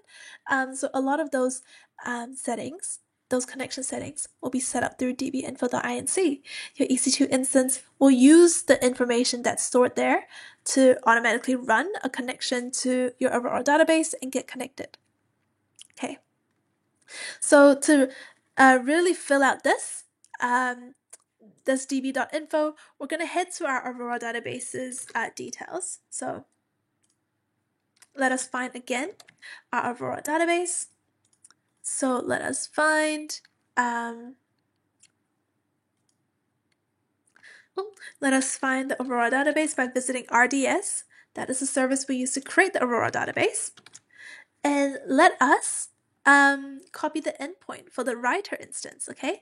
Let's make sure it's the writer instance that you're copying. So what you can do is you can go into databases, and then do you see how there's like a writer instance? Okay, we are going to copy the endpoint of the Aurora writer instance. Do you see how there's an endpoint URL here? Click on that. Okay, and once you've clicked on it, you can now add that to your dbinfo.inc file. So here we have a very in-depth start to our file. This file is saying define db server, your endpoint, define db username, which is admin, define db password, next work, define db database, sample. Wow, do these values look familiar to you? It does, doesn't it? When you first set up your database in step 3, what you did was you set up a database. We gave it a database instance name called sample. Okay, and we said that there was going to be a username called admin with the password next week. And remember how we were saying, oh, whatever password you use, just make sure it's a password you can remember. This is where the password becomes really helpful. This is where you're going to have to enter your password so that when your EC2 instance wants to connect to your database, it has the right credentials for it. Okay, so what we're going to do here is we're going to copy this code, if you like, and you can paste that into your dbinfo.inc file. But let us make sure that instead of saying your endpoint, we are using the endpoint URL that we're copying here. So we're going to copy this again, paste that in here, okay?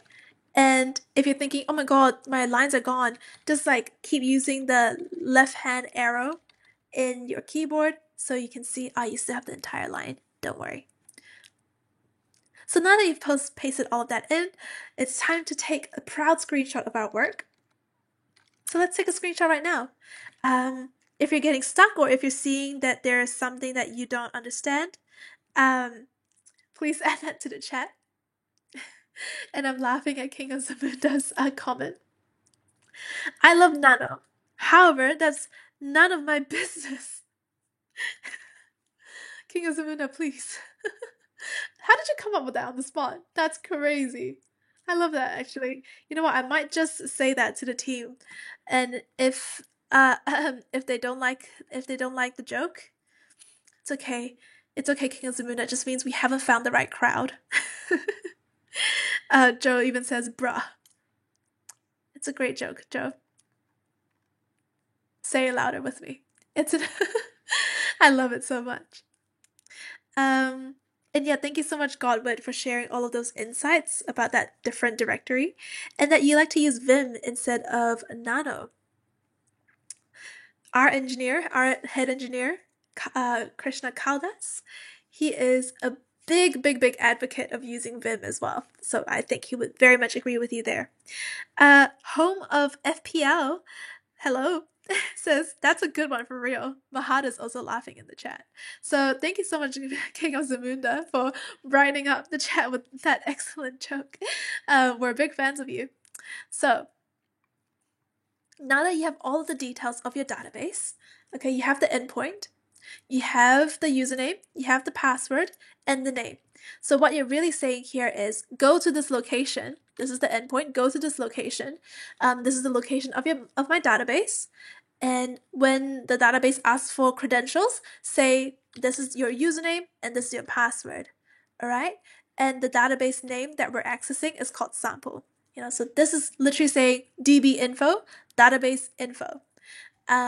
So you can save and close the database info file by pressing Control S to save it if you need, but I think actually all you need to do as well is you can also go Control X, and if it says save modified buffer, you can just press yes, okay? And the file name to write is going to give you this, dbinfo.inc, and all you have to do is just press enter. And that kind of just like enters in your changes, and it recognizes the updates that you've made to this file. If you want to double check, look at this. You can just go nano again to dbinfo.inc. What are you going to see? your updated file. So what that means is all your changes were definitely saved. Just you can press Ctrl X again to exit, and let's answer these questions. How did you set up your EC2 instance's connection details to your database? You should be able to answer this question now, I hope.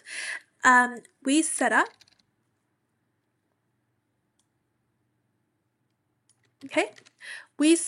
our EC2 instance's connection details to our database by creating a new file called dbinfo.inc and storing our database's details, such as the username, password, endpoint, what was the last one? Database name.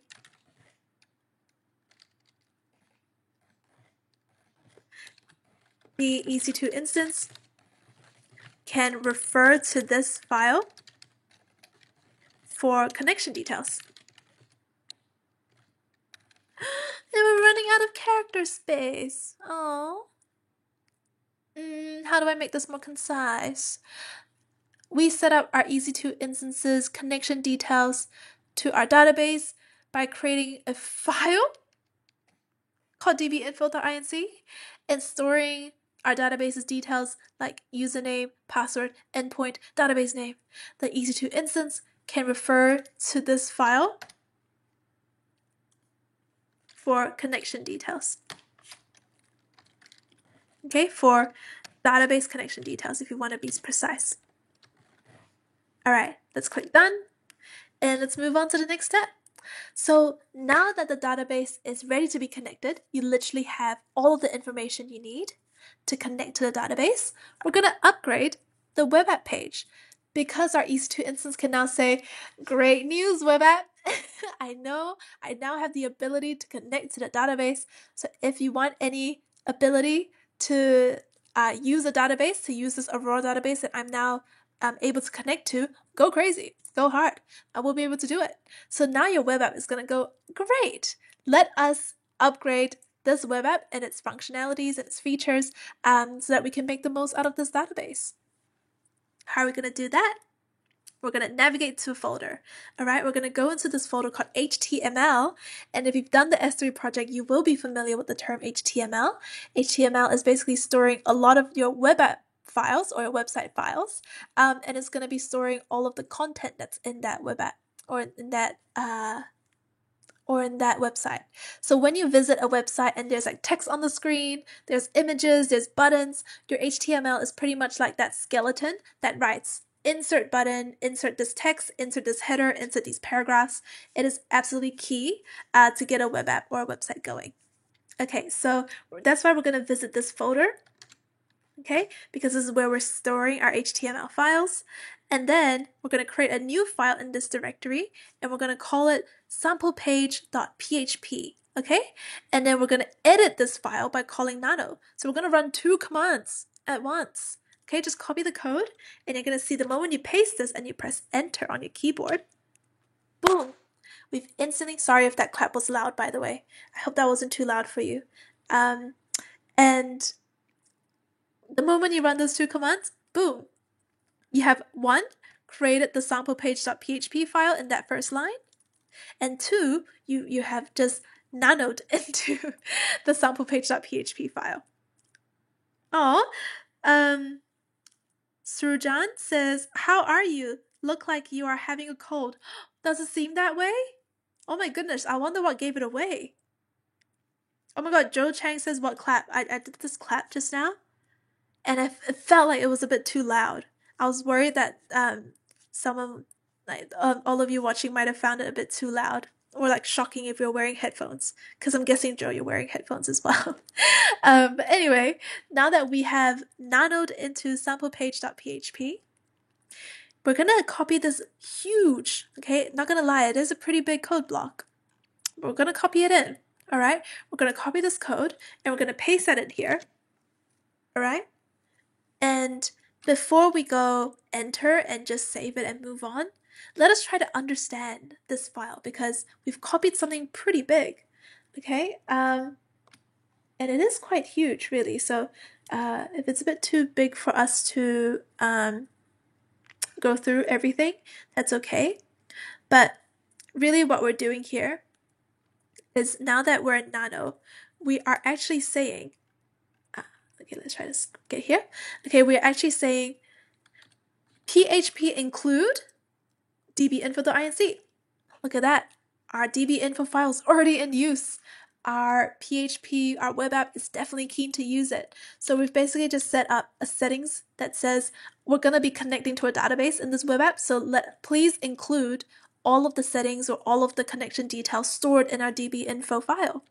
And then we are now also using HTML to define that we are creating a sample page. So when we open our web app, there should be a heading, H1, a heading that says sample page.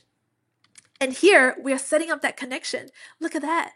We are creating something called a connection, and then it's going to use the variables that we stored in our dbinfo file. Wow, look at that. So the endpoint or the server name, the username, your password, all getting used now to get connected to your database, right? And there's even a few things that this web app is going to do. It's going to verify that a table exists, and there's already a table inside this database that we're using. So what's going to happen is it's going to verify that a table inside that database exists to just confirm that the connection is right. And we are also going to make sure that some of the files can be updated. So we're really here just validating that connection first. Okay, and once that's validated, we're going to go ham by creating a form inside our web app. So we're going to say in that form, we're going to create a table. So the form is going to look like a table. And then our web app is going to ask for a user's name and address. So when we create this web app, you're going to see a table that says enter your name, enter your address. Okay, so now we kind of know what to expect. And there's even something that says input type equals oopsie doopsies. Almost lost it, but there's even a line that says input type equals submit. The value is add data. That's right, so there's even going to be a cell that lets you just click submit. And it submits all of the details that you've written into this table. Okay, so now we really understand what this web app is here to do. It is here to connect to the database, and it is here to, using that connection, set up a web app that can collect a user's name and address. And then this web app is going to say, all right, once that's done, we're going to insert name and address into the table inside the database. Okay, so I hope that was clear. What we've just gone through is this web app file, number one, sets up a connection to the database. Number two, it validates that the connection is actually set up well. It can actually connect to the database. And how it does that is that it goes to check, can you find this table? If yes, great. That means your web app can actually access the database. Three, it's going to create a table. All right, and that table is a form that says, give me your name, give me your address. Easy as that.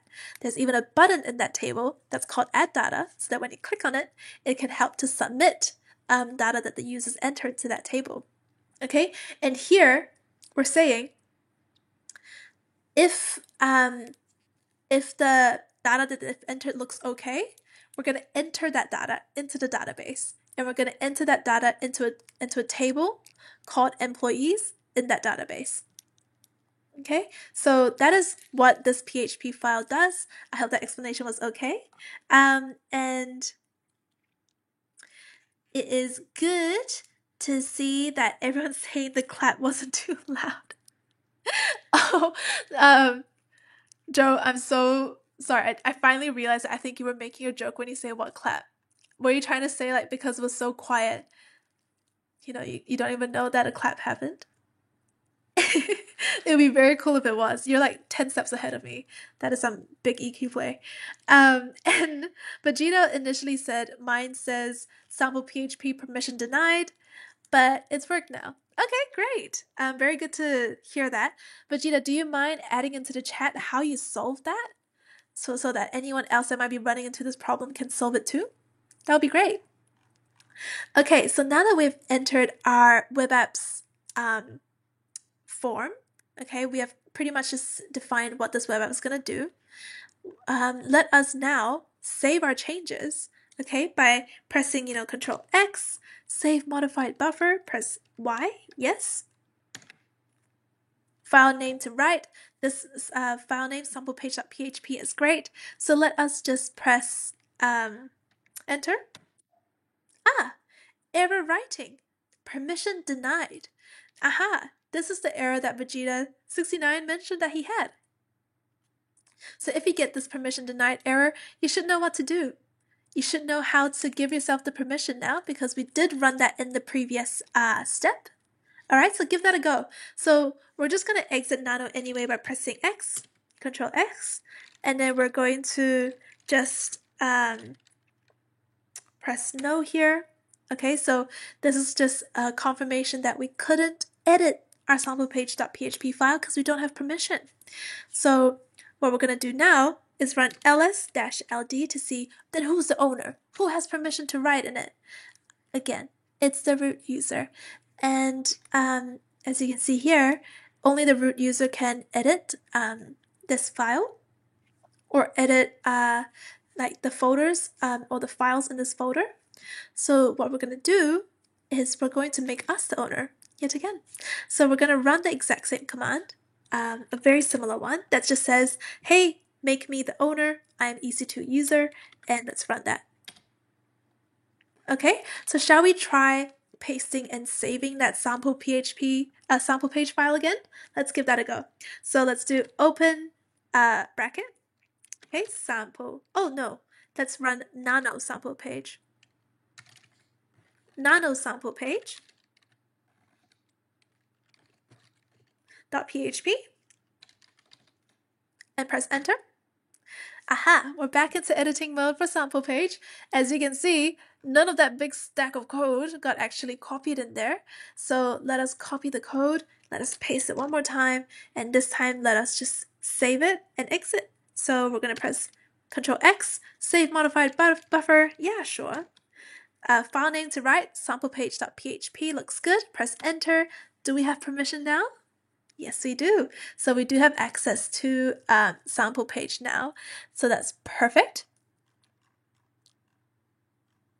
And when you're ready, you can now go verify that the web server successfully connects to the DB cluster by opening a web browser and browsing to your endpoint's samplepage.php.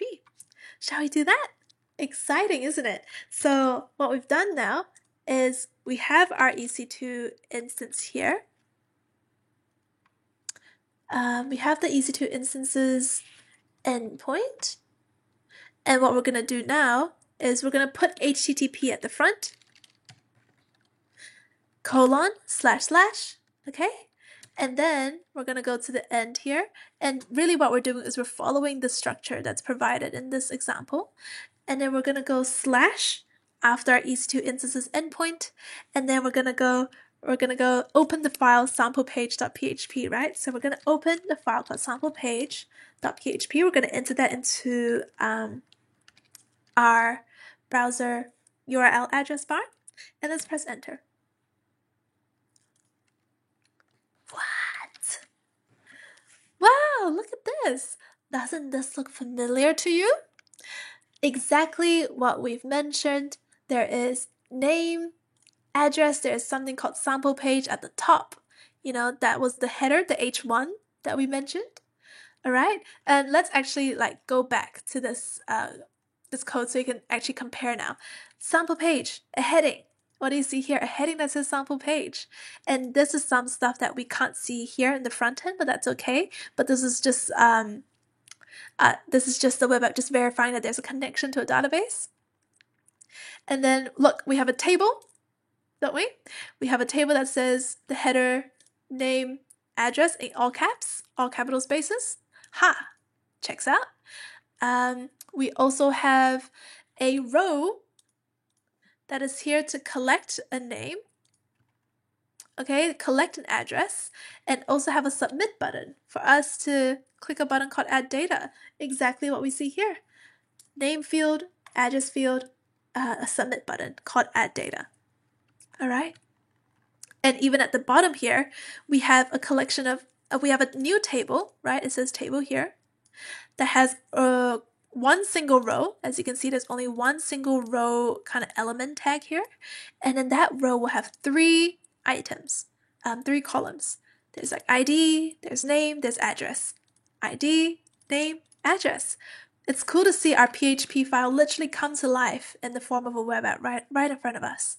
All right, and this stuff you can't also see, but shall we just give it a go and see what this piece of code is doing in the backend by playing around with the front end? Okay, so let's give that a go.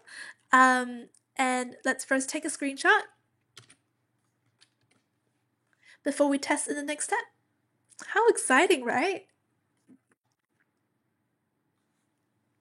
Okay, so we've uploaded that screenshot now. And please add to the chat what you're thinking. Do you think samplepage.php is hard to understand?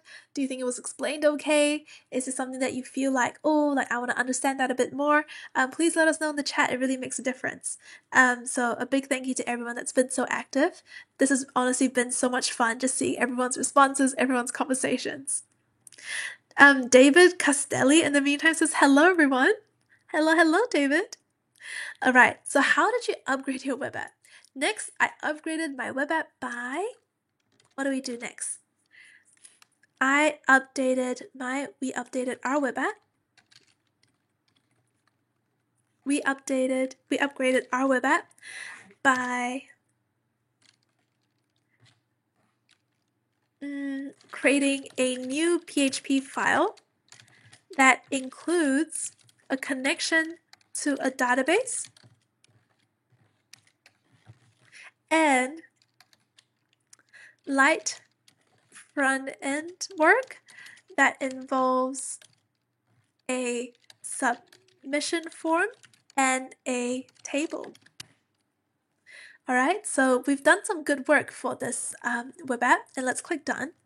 And let's move on to the next thing. We're now going to check that it worked by testing the web app in the browser and making sure that it's actually updating the database. Okay, so that's that's great plug for Pro actually. If you click here, you get a panel for upgrading or improving your education experience by moving into NextWorks Pro tier, which we're really building out in the background, and we can't wait to show you all of these coming soon features for you too. All right, but next let's just make sure that you can check that this connection to the database actually works, right? So in this step, we are testing the web app in the browser to ensure it works, and also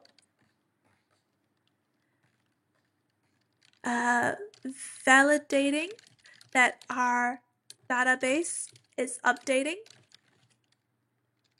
using MySQL CLI. All right, again, we're going to see this new tool in action. Remember how we installed MySQL CLI earlier? This is really here for us to use in this step. All right, done. Oh, actually, I just realized I don't think we actually installed MySQL CLI. What we installed previously was the PHP extension that can help to communicate with our database. So this is going to be a new tool for us to install. My bad, almost missed that part. Joe Chang says, not sure how I feel about sample page. Honestly, I'm always here for the vibes. And we're always here for your vibe too, Joe. It is so cool for you to be here. And yeah, it just makes a big difference, man. You're delivering the vibe. I feel like you're a big part of the vibes now, you know, with every single live.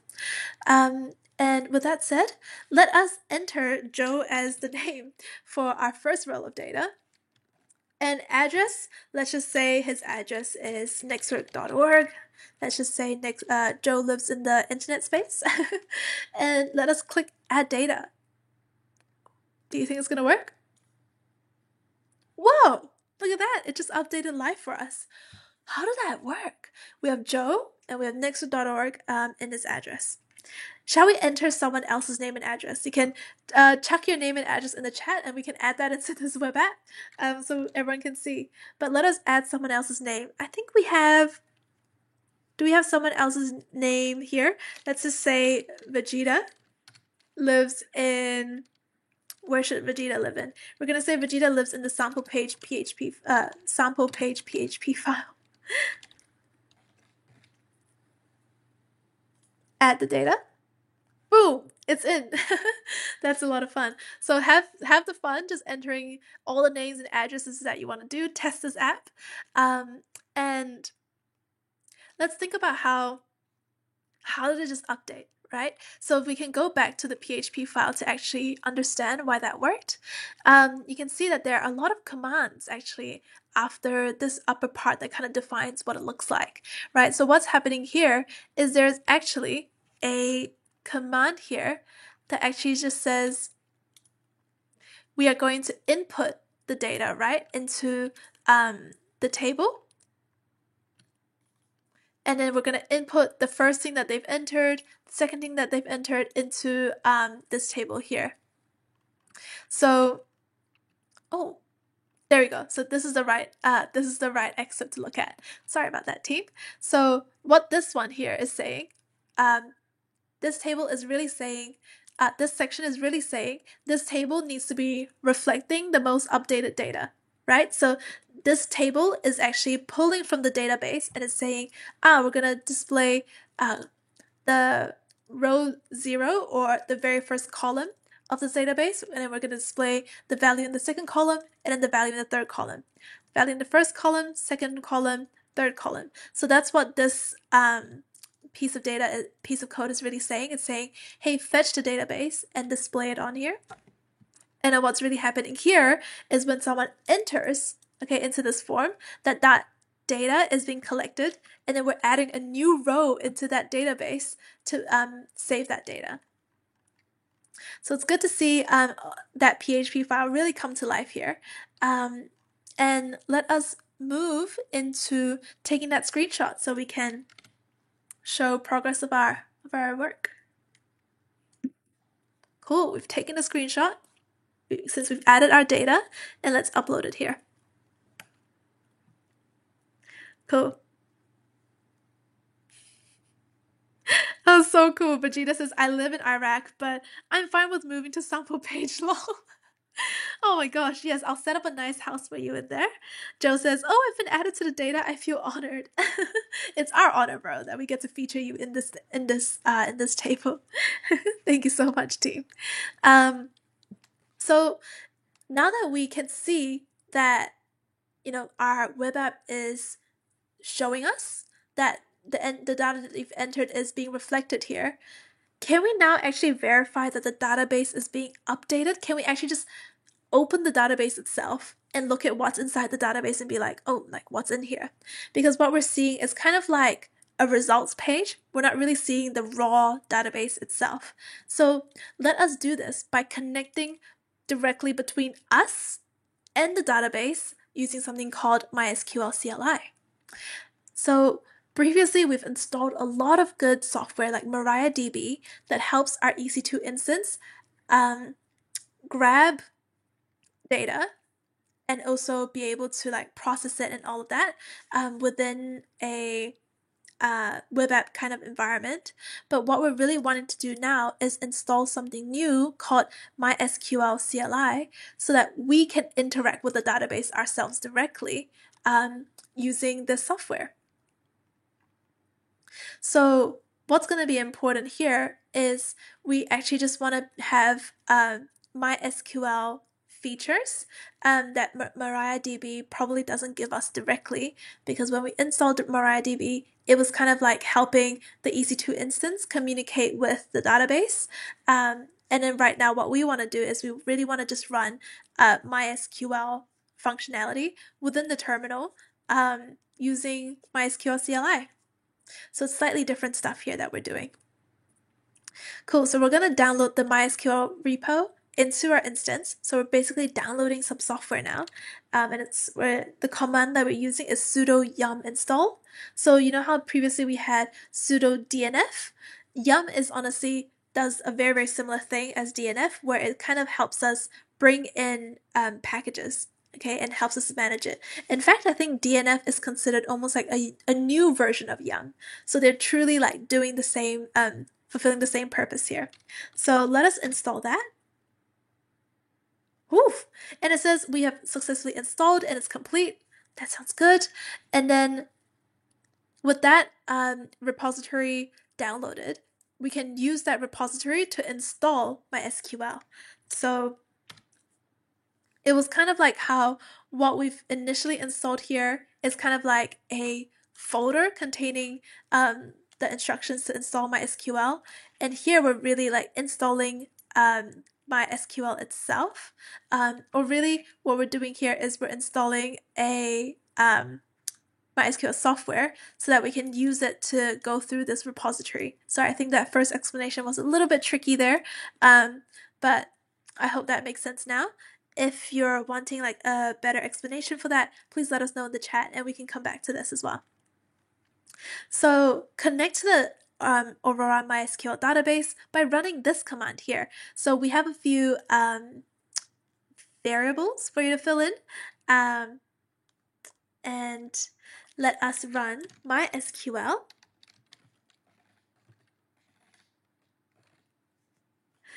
-h, and then we need the endpoint to the database. So let us grab the endpoint.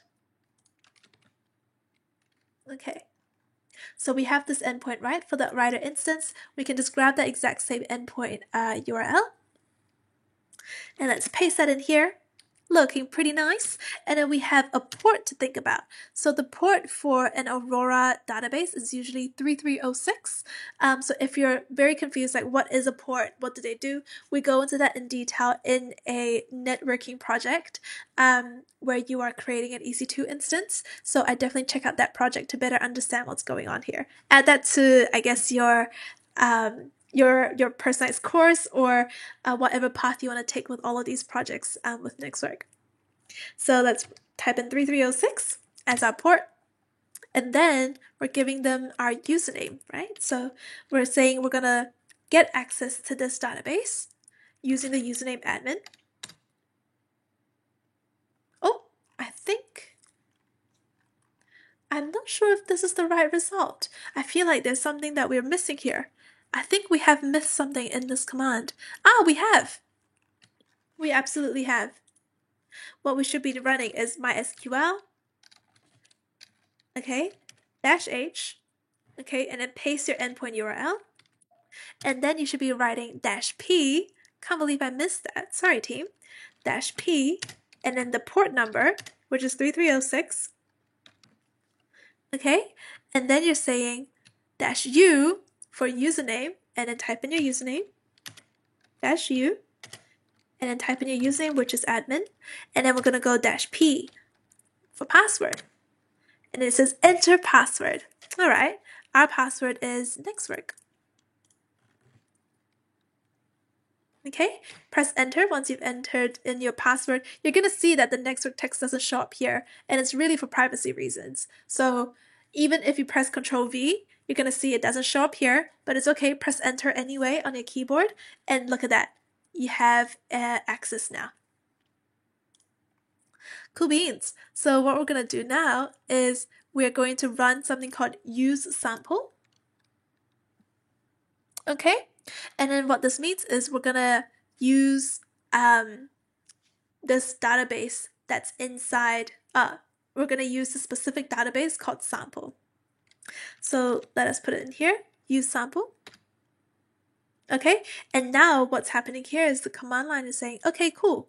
You're gonna use the sample database now. So the database is changed to use sample, and now it says, run your commands. I will run these SQL queries on the sample database. So we're gonna run a query called, can you show tables? Amazing, it can. All right, it can even say, okay, I know that you have one table in your database and it's called employees. Correct. The database that we're using to store all of the user data is called employees. All right, and when that's done, we're going to run describe employees. So just try running that here. Whoa, very cool. So it can even describe what is inside, how that table called employees is structured. So it will say, oh, there's 3 fields in your table. They're called ID, they're called name and address, and this is what type they are. So ID is a number, char is like variable character. Okay, and this is how long it can be, 45 characters. And then there's here a character that can be 90 characters long. Cool. So now that we kind of know how the employee table is structured, we can now move to a query, and this is truly the power of having the MySQL CLI going. So we're going to go run, select the star from the employees tab, and the star means select all. So we're going to select everything in the employees tab, and I want my terminal to display that to me. So let's run that. What are you going to see? Whoa, do you see that? It's Joe and it's Vegeta. That's right. So we have now successfully shown that our database has updated based on data that we've entered into our web app. That's very cool. So you can see Joe's address is here, Vegeta's address is here. Perfect. Let's take a screenshot of our work and put that into our and add that into our step-by-step guides space that says take a screenshot. That's such a magic moment, I feel, every time when you see something in the back end really connect to what's happening in the front end as well. And here we can see a database is updated based on user input. So that's excellent. How did you check if your web app correctly updated your database? By the way, if you can see that the database is updated, if you're feeling good about it, add a happy emoji in the chat. What emoji makes you happy? Whatever it is, share that. I'd love to see what it is. I'm sure you guys will have some very funny emojis. So to make sure my web app was working correctly, to make sure our web app was working correctly, we downloaded a software, MySQL CLI, that lets us. King of Samunda has a very cute emoji. He says this one is a green one that's laughing. It's like a green laughing man. Vegeta69 has like the unimpressed emoji. I can't believe that's an emoji that makes you happy. That's actually just on point. So to make sure our web app was working correctly, we downloaded a software called MySQL CLI that lets us run SQL queries in the command line. We ran queries. We ran queries that selected all data from a table in our database and verified that the table contains all input. Perfect. I wish I had more characters to explain that the table contains all user input. But you know what, let's give us some characters back by being a bit more concise. We downloaded MySQL CLI, which lets us run SQL queries in the command line. We selected all data from a table in our database and verified that the table contains all user input through the web app. Okay, I think that looks a lot better. So we're going to click done. That looks really good. And now it's over to you. You can have a play around. You can add more data into the web app if you like. And then you can rerun the commands, see if it works better, or see if you can do something cool with the rest of the database or with your web app. You know, if you're a keen bean when it comes to front end, you can absolutely edit PHP and yeah, put your creative juices into work with this project. You've really learned the basics. You've learned how you can set up a database. You've learned how to set up a web app. You've learned how to connect them. You've learned how to even use the terminal in your EC2 instance to verify that the database is working. you absolutely have all the ingredients to do anything that you might want with sample page PHP. So I hope we have a lot of fun playing around with the web app. And in the meantime, let us finish up this project by deleting our resources. So before you dive into the steps for deleting the resources, do you want to try challenging yourself to delete everything in this project on your own? I challenge everyone that's in the chat right now to add one thing that you think should be deleted, okay, to make sure that your project is considered done.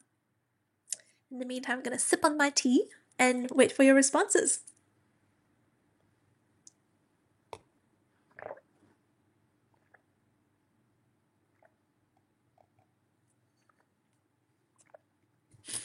Oh, we have a good question.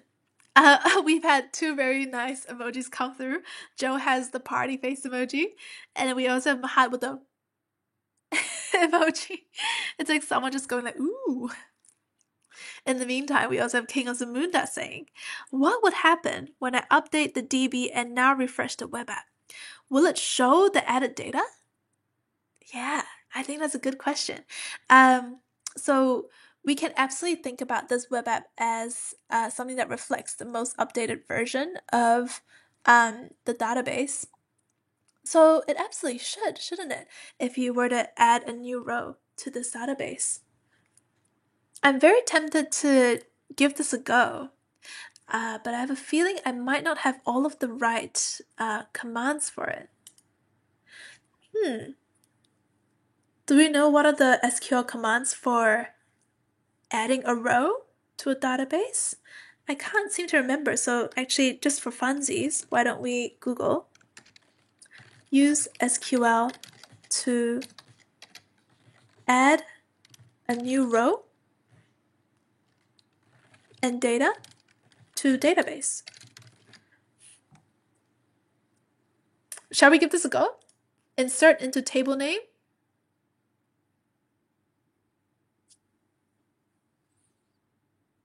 I feel like that could be right. I actually am not familiar at all with how to insert rows like straight into a database.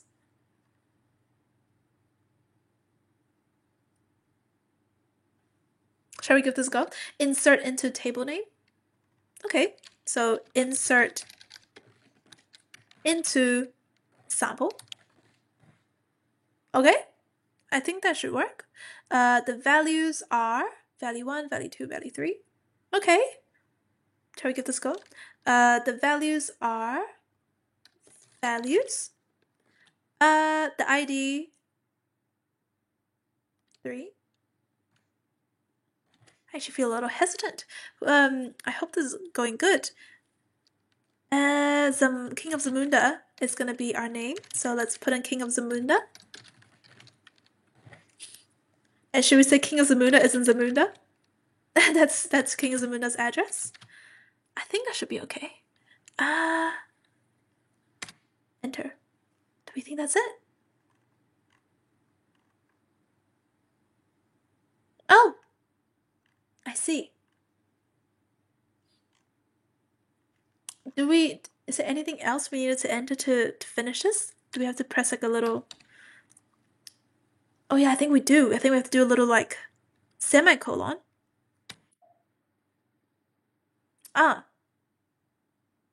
You have an error in your SQL syntax. Check the manual that corresponds to your MySQL Server version for the right syntax to use near of Zamunda at line 2. I think maybe it was because in our values command we have 3 when actually we didn't need to enter 3. Maybe the ID just gets entered automatically. So shall we try again? Insert into sample. Okay, we're inserting values. Let's try again. King of Zamunda. In Zamunda. Semicolon. Oh, you have an error in your SQL syntax. Check the manual. Oh, is it because we needed to add the values with apostrophes? You know that thing? Should we try that? Let's give it another go. Insert into. We're going to try insert this data. Insert into sample. values are King of Zamunda. Alright, it's an apostrophe. And then Zamunda is the address. Apostrophe. If you are noticing anything else I should be doing, let's make sure, just let me know, because we are actually doing this for the first time together. Semicolon. Table sample.sample doesn't exist.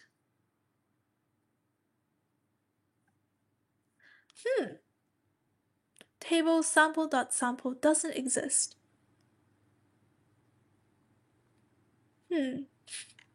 Does it think that we are... Oh! I think I understand. Sample.sample means it thinks we're entering into a table called sample, but actually our table is called, do you remember? The table is called employees. So maybe we should be inserting into employees instead. So insert into employees. That's the correct table. All right, insert into employees. And then the values should be the apostrophe. Thank you so much, Joe, for saying yes, it is because it is a string that we should use quotations. I think you're right. King of Zamunda. We're gonna do this, man. We're gonna get there. Apostrophe Zamunda. And then semicolon. Let's give this a go. Column count doesn't match value count at row 1. Okay. Now this error says the column count doesn't match the value count. Does that mean we should be entering the ID? Because maybe we have one less column? Should we give that a go? So let's try inserting into employees one more time. Okay, enter. The values should be 3. Yeah, let's try that, Joe. King of Zamunda. Let's try entering the 3. So in Zamunda. Semicolon.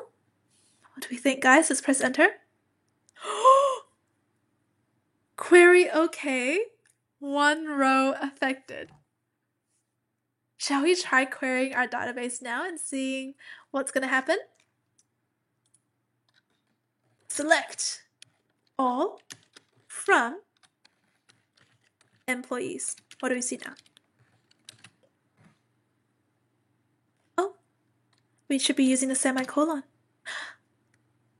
Ooh, that's cool. Yeah, King of Zamunda saying yes. Wow. After 5 or 6 tries, we got it to work. It's so cool. We learned something new today, didn't we? Insert into table name. The value should should absolutely match the number of columns. And then the text should be in apostrophes, and there should be a semicolon at the end. Wow, our very final SQL query looks different from the first one, doesn't it? It looks much better now. Okay, it's looking good. Shall we go check the web app? What does the web app look like now? Refresh. Oh. Oh. That's amazing, guys. Boom, look at that. Sample page.php. What do we see here? King of Zamunda. In Zamunda. Now in the web app. Wow. You can see here that Vegeta sample page.php, the action has been repeated. So there was a warning just now when I refreshed the page that says sometimes when you reload, you're repeating the last action. Is that going to be okay? And I was just like, yeah, sure, that's okay. And I'm guessing what's happened is it repeated the action of adding Vegeta into this database. So that's okay. Okay, if I refresh, do we think Vegeta's going to be added again? Why not? Let's try that. Oh, Vegeta does get added again. So I guess we repeat the action one more time. Wow. But that was a lot of fun. Thank you so much, King of Zamunda, for suggesting this, because we wouldn't have gone into that pivot otherwise. That was a lot of fun, and thanks so much, Jove, Huzaifa, for celebrating together. Yes, welcome to Database. Welcome to the Database. It's a very exclusive club. Let's put Huzaifa in here as well. So Huzaifa is here. And where's Huzaifa? Let's make his address YouTube live demo. He's living here right now. Can we enter that? Add data? Does it look like that? Yeah! Huzaifa's in the table too. Very nice. Okay, so let us actually delete the resources now. Oh my goodness, that was so much fun. And we're gonna get back into deleting. I noticed the chat was a little quiet when we got to talking about what resources we should be deleting. So if you're feeling shy about deleting resources, that's okay. You can always open up the step-by-step guide here that shows you how you can delete. So the great thing is, if you delete your EC2 instance, if you delete your database, you're deleting everything inside that too. So we don't need to worry about deleting all of these files one by one. We can just delete the database in total. We can then delete the EC2 instance, the web server, all in all together. So that's perfect. Let us do that by first starting by deleting the database. Can I delete the cluster straight away? Let's try. Let us click on the cluster. Actions. I can't delete. Yes, that's right. It seems that we can't delete the cluster before we delete everything that's inside the cluster. So click on your DB cluster instance. Click on your cluster one, and then click on actions. Try delete the first instance first. Type in delete me, and then press delete. And once it's deleting, I'm sure that we can delete the cluster now, right? Aha, we can. So let us delete the cluster as well. When you see this page, please make sure you untick create final snapshot, okay? We don't want a final snapshot because it's quite sneaky, but when final snapshots get saved into your AWS account, it often racks up charges. Like it costs money to have a snapshot and save it. That is my personal experience sharing that with you. So I'd advise just unticking create final snapshot and just acknowledge that upon instance deletion, everything really gets deleted. There's no snapshot, so you really can't recover it anymore. And then you are gonna type delete me. But before, we deleted our database. I was going to add Mahad because Mahad wants to participate in the DB club. No! What's going to happen actually if we refresh? What do you think is going to happen? Let us say we want to add Mahad. And then the address that Mahad is living in is live chat. Okay, if I try to add the data, what's going to happen? Add data. Aha! Mahad is still added to live chat. That's very helpful. Well, I guess it's really good that even though this is deleting, because the cluster itself is still available, maybe that's the reason why the database could still update. But yeah, I'm very proud to announce that Mahad is part of the DB club too. And let us delete the database now. So again, make sure you don't create the final snapshot and just acknowledge that everything will no longer be available once you delete. And let's type in delete me. Okay, to delete everything. So now we're going to delete the entire cluster, and it's off to deletion now. So off it goes. The status still says available, but I'm sure that it will eventually change to deleting very soon. Also, yeah, big shout out to Mahad for also being in the database now too. So now that both things are getting deleted, let us delete the EC2 instance. So the EC2 instance is the thing that's hosting the web app. So once that's deleted, we probably won't have access to our web app anymore. So let's put that into the test. If I were to change the instance state, let us delete the instance, terminate it. Let's click terminate. Okay, it's shutting down now. Oh, what's going to happen? Do you think we're going to still see our web app? Let's refresh and see. Oh, okay, is it refreshing? It's still refreshing. I don't know if you can see the little spinning thing, but it's still spinning. Looks like we're slowly losing access to our web app. Let us try one final thing. Can I try to add things like here? Add data? I can't even add data anymore. Yeah, you can really see things come into effect right away. We can't even add anything onto the web app, and it's not even refreshing anymore. So you can really see the impact of deleting a database, deleting your EC2 instance, and let us really finish off by deleting that key pair that's associated with our EC2 instance. We don't really need that key to a house that doesn't exist anymore, so let us delete that key. Let us select the key, under Actions, delete it, and then type delete in this field. And delete it straight away. All done. So once it's deleted, you can share your project. Please be proud of your work. You've done some amazing work here. And yeah, let us finish off with 4 final questions. Another AWS service done. Congratulations, everyone. What is Amazon Aurora and why is it useful? Amazon Aurora is an AWS database service, relational database service. This means that data is stored in rows and columns, and Aurora specifically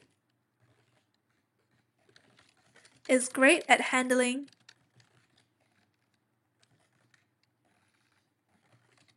high performance and high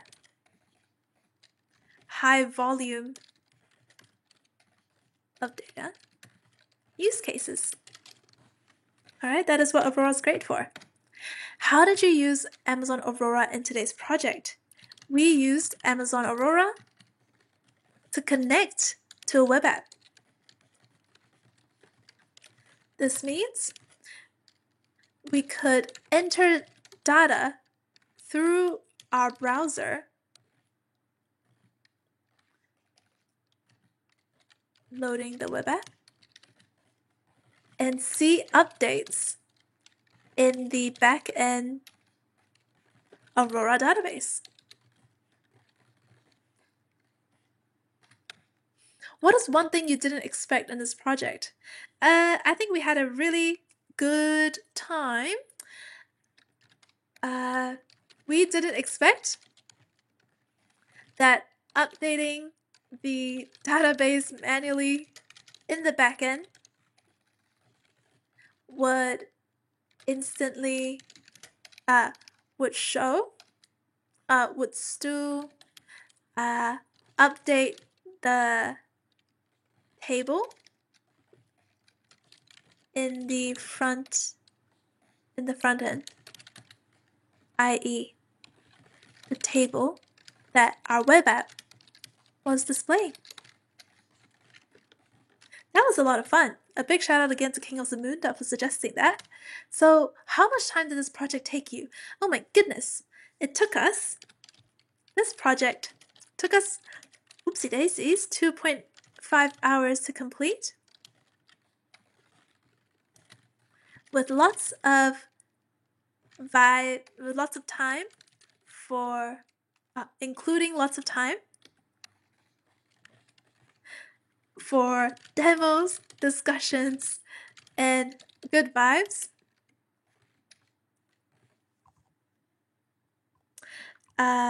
So that was a lot of fun. Plus, getting cool people in a database. Alrighty. I'm gonna press done for that. And that is a wrap for all of the questions for today's project. You've done a really good job making it this far, and look at all of the skills you've learned as well just in this project. It's just so exciting to know that you've created the database. You could launch and configure an EC2 instance from scratch by yourself, and then you also get access to that EC2 instance using key pairs so that you can build and connect a web app. You installed a few tools. We installed PHP, we installed an Apache web server, we installed MariaDB, we also installed MySQL CLI. We installed some good tools in your EC2 instance so we can build and connect a web app plus also in the terminal run SQL queries. And then with that, we could really test and just validate that this database connection works, right? We could enter data through the web app. We could see it live update the database in the backend. Those MySQL queries were really helpful for us to really see our tables live within the terminal. So our terminal is so powerful, isn't it? You know, a lot of time we're using like click and drag kind of interactions because it's so much more visual and straightforward. But look at all the things you can do just within the terminal. I feel like that was also just a really nice skill to build. You know, all of these things that you can do within the command line, you know, inside a EC2 instance. So with that done, great job earning this little trophy, this little badge. You're a database pro in the making. And if it still says still task to complete, it's because there's probably something that I haven't clicked done for that I should probably click done for now. So where can we figure out a task that wasn't completed? Here you go. We still needed to press done for this one. So now that it's pressed done, can we see our documentation now? I hope so. Mission accomplished. And our cool docs are on the way. Nice. In the meantime, a big thank you to everyone that says, you know, thank you for this project. You know, Vegeta saying thank you. We have Mahad saying thank you. Sharon saying good to attend this.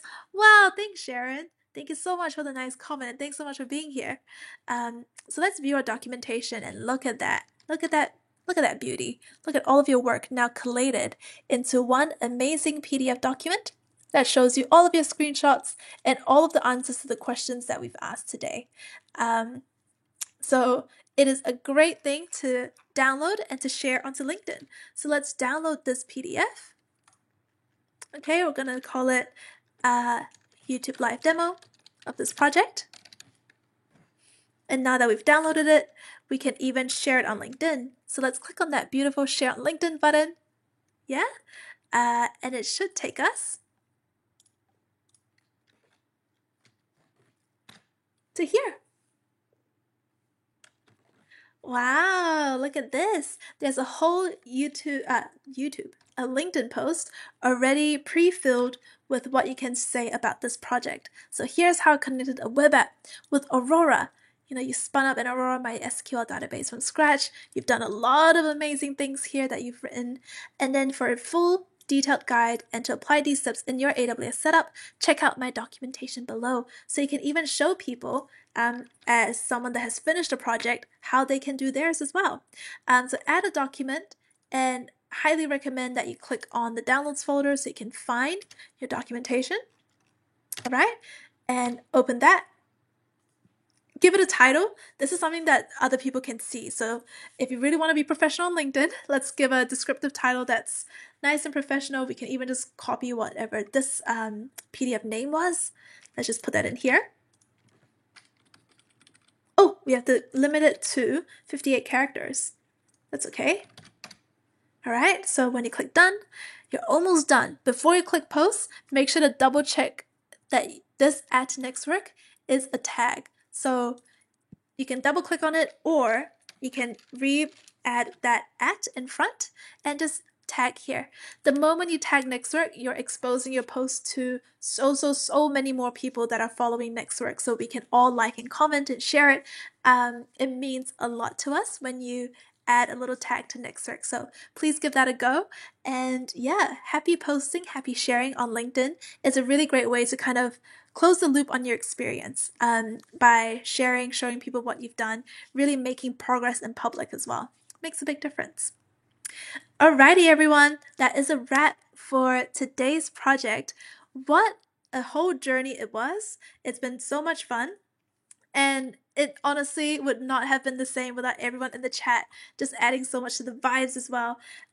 So Sharon saying, you know, good to attend this. JP saying, appreciate your effort. Nat, thanks a lot. Thank you so much.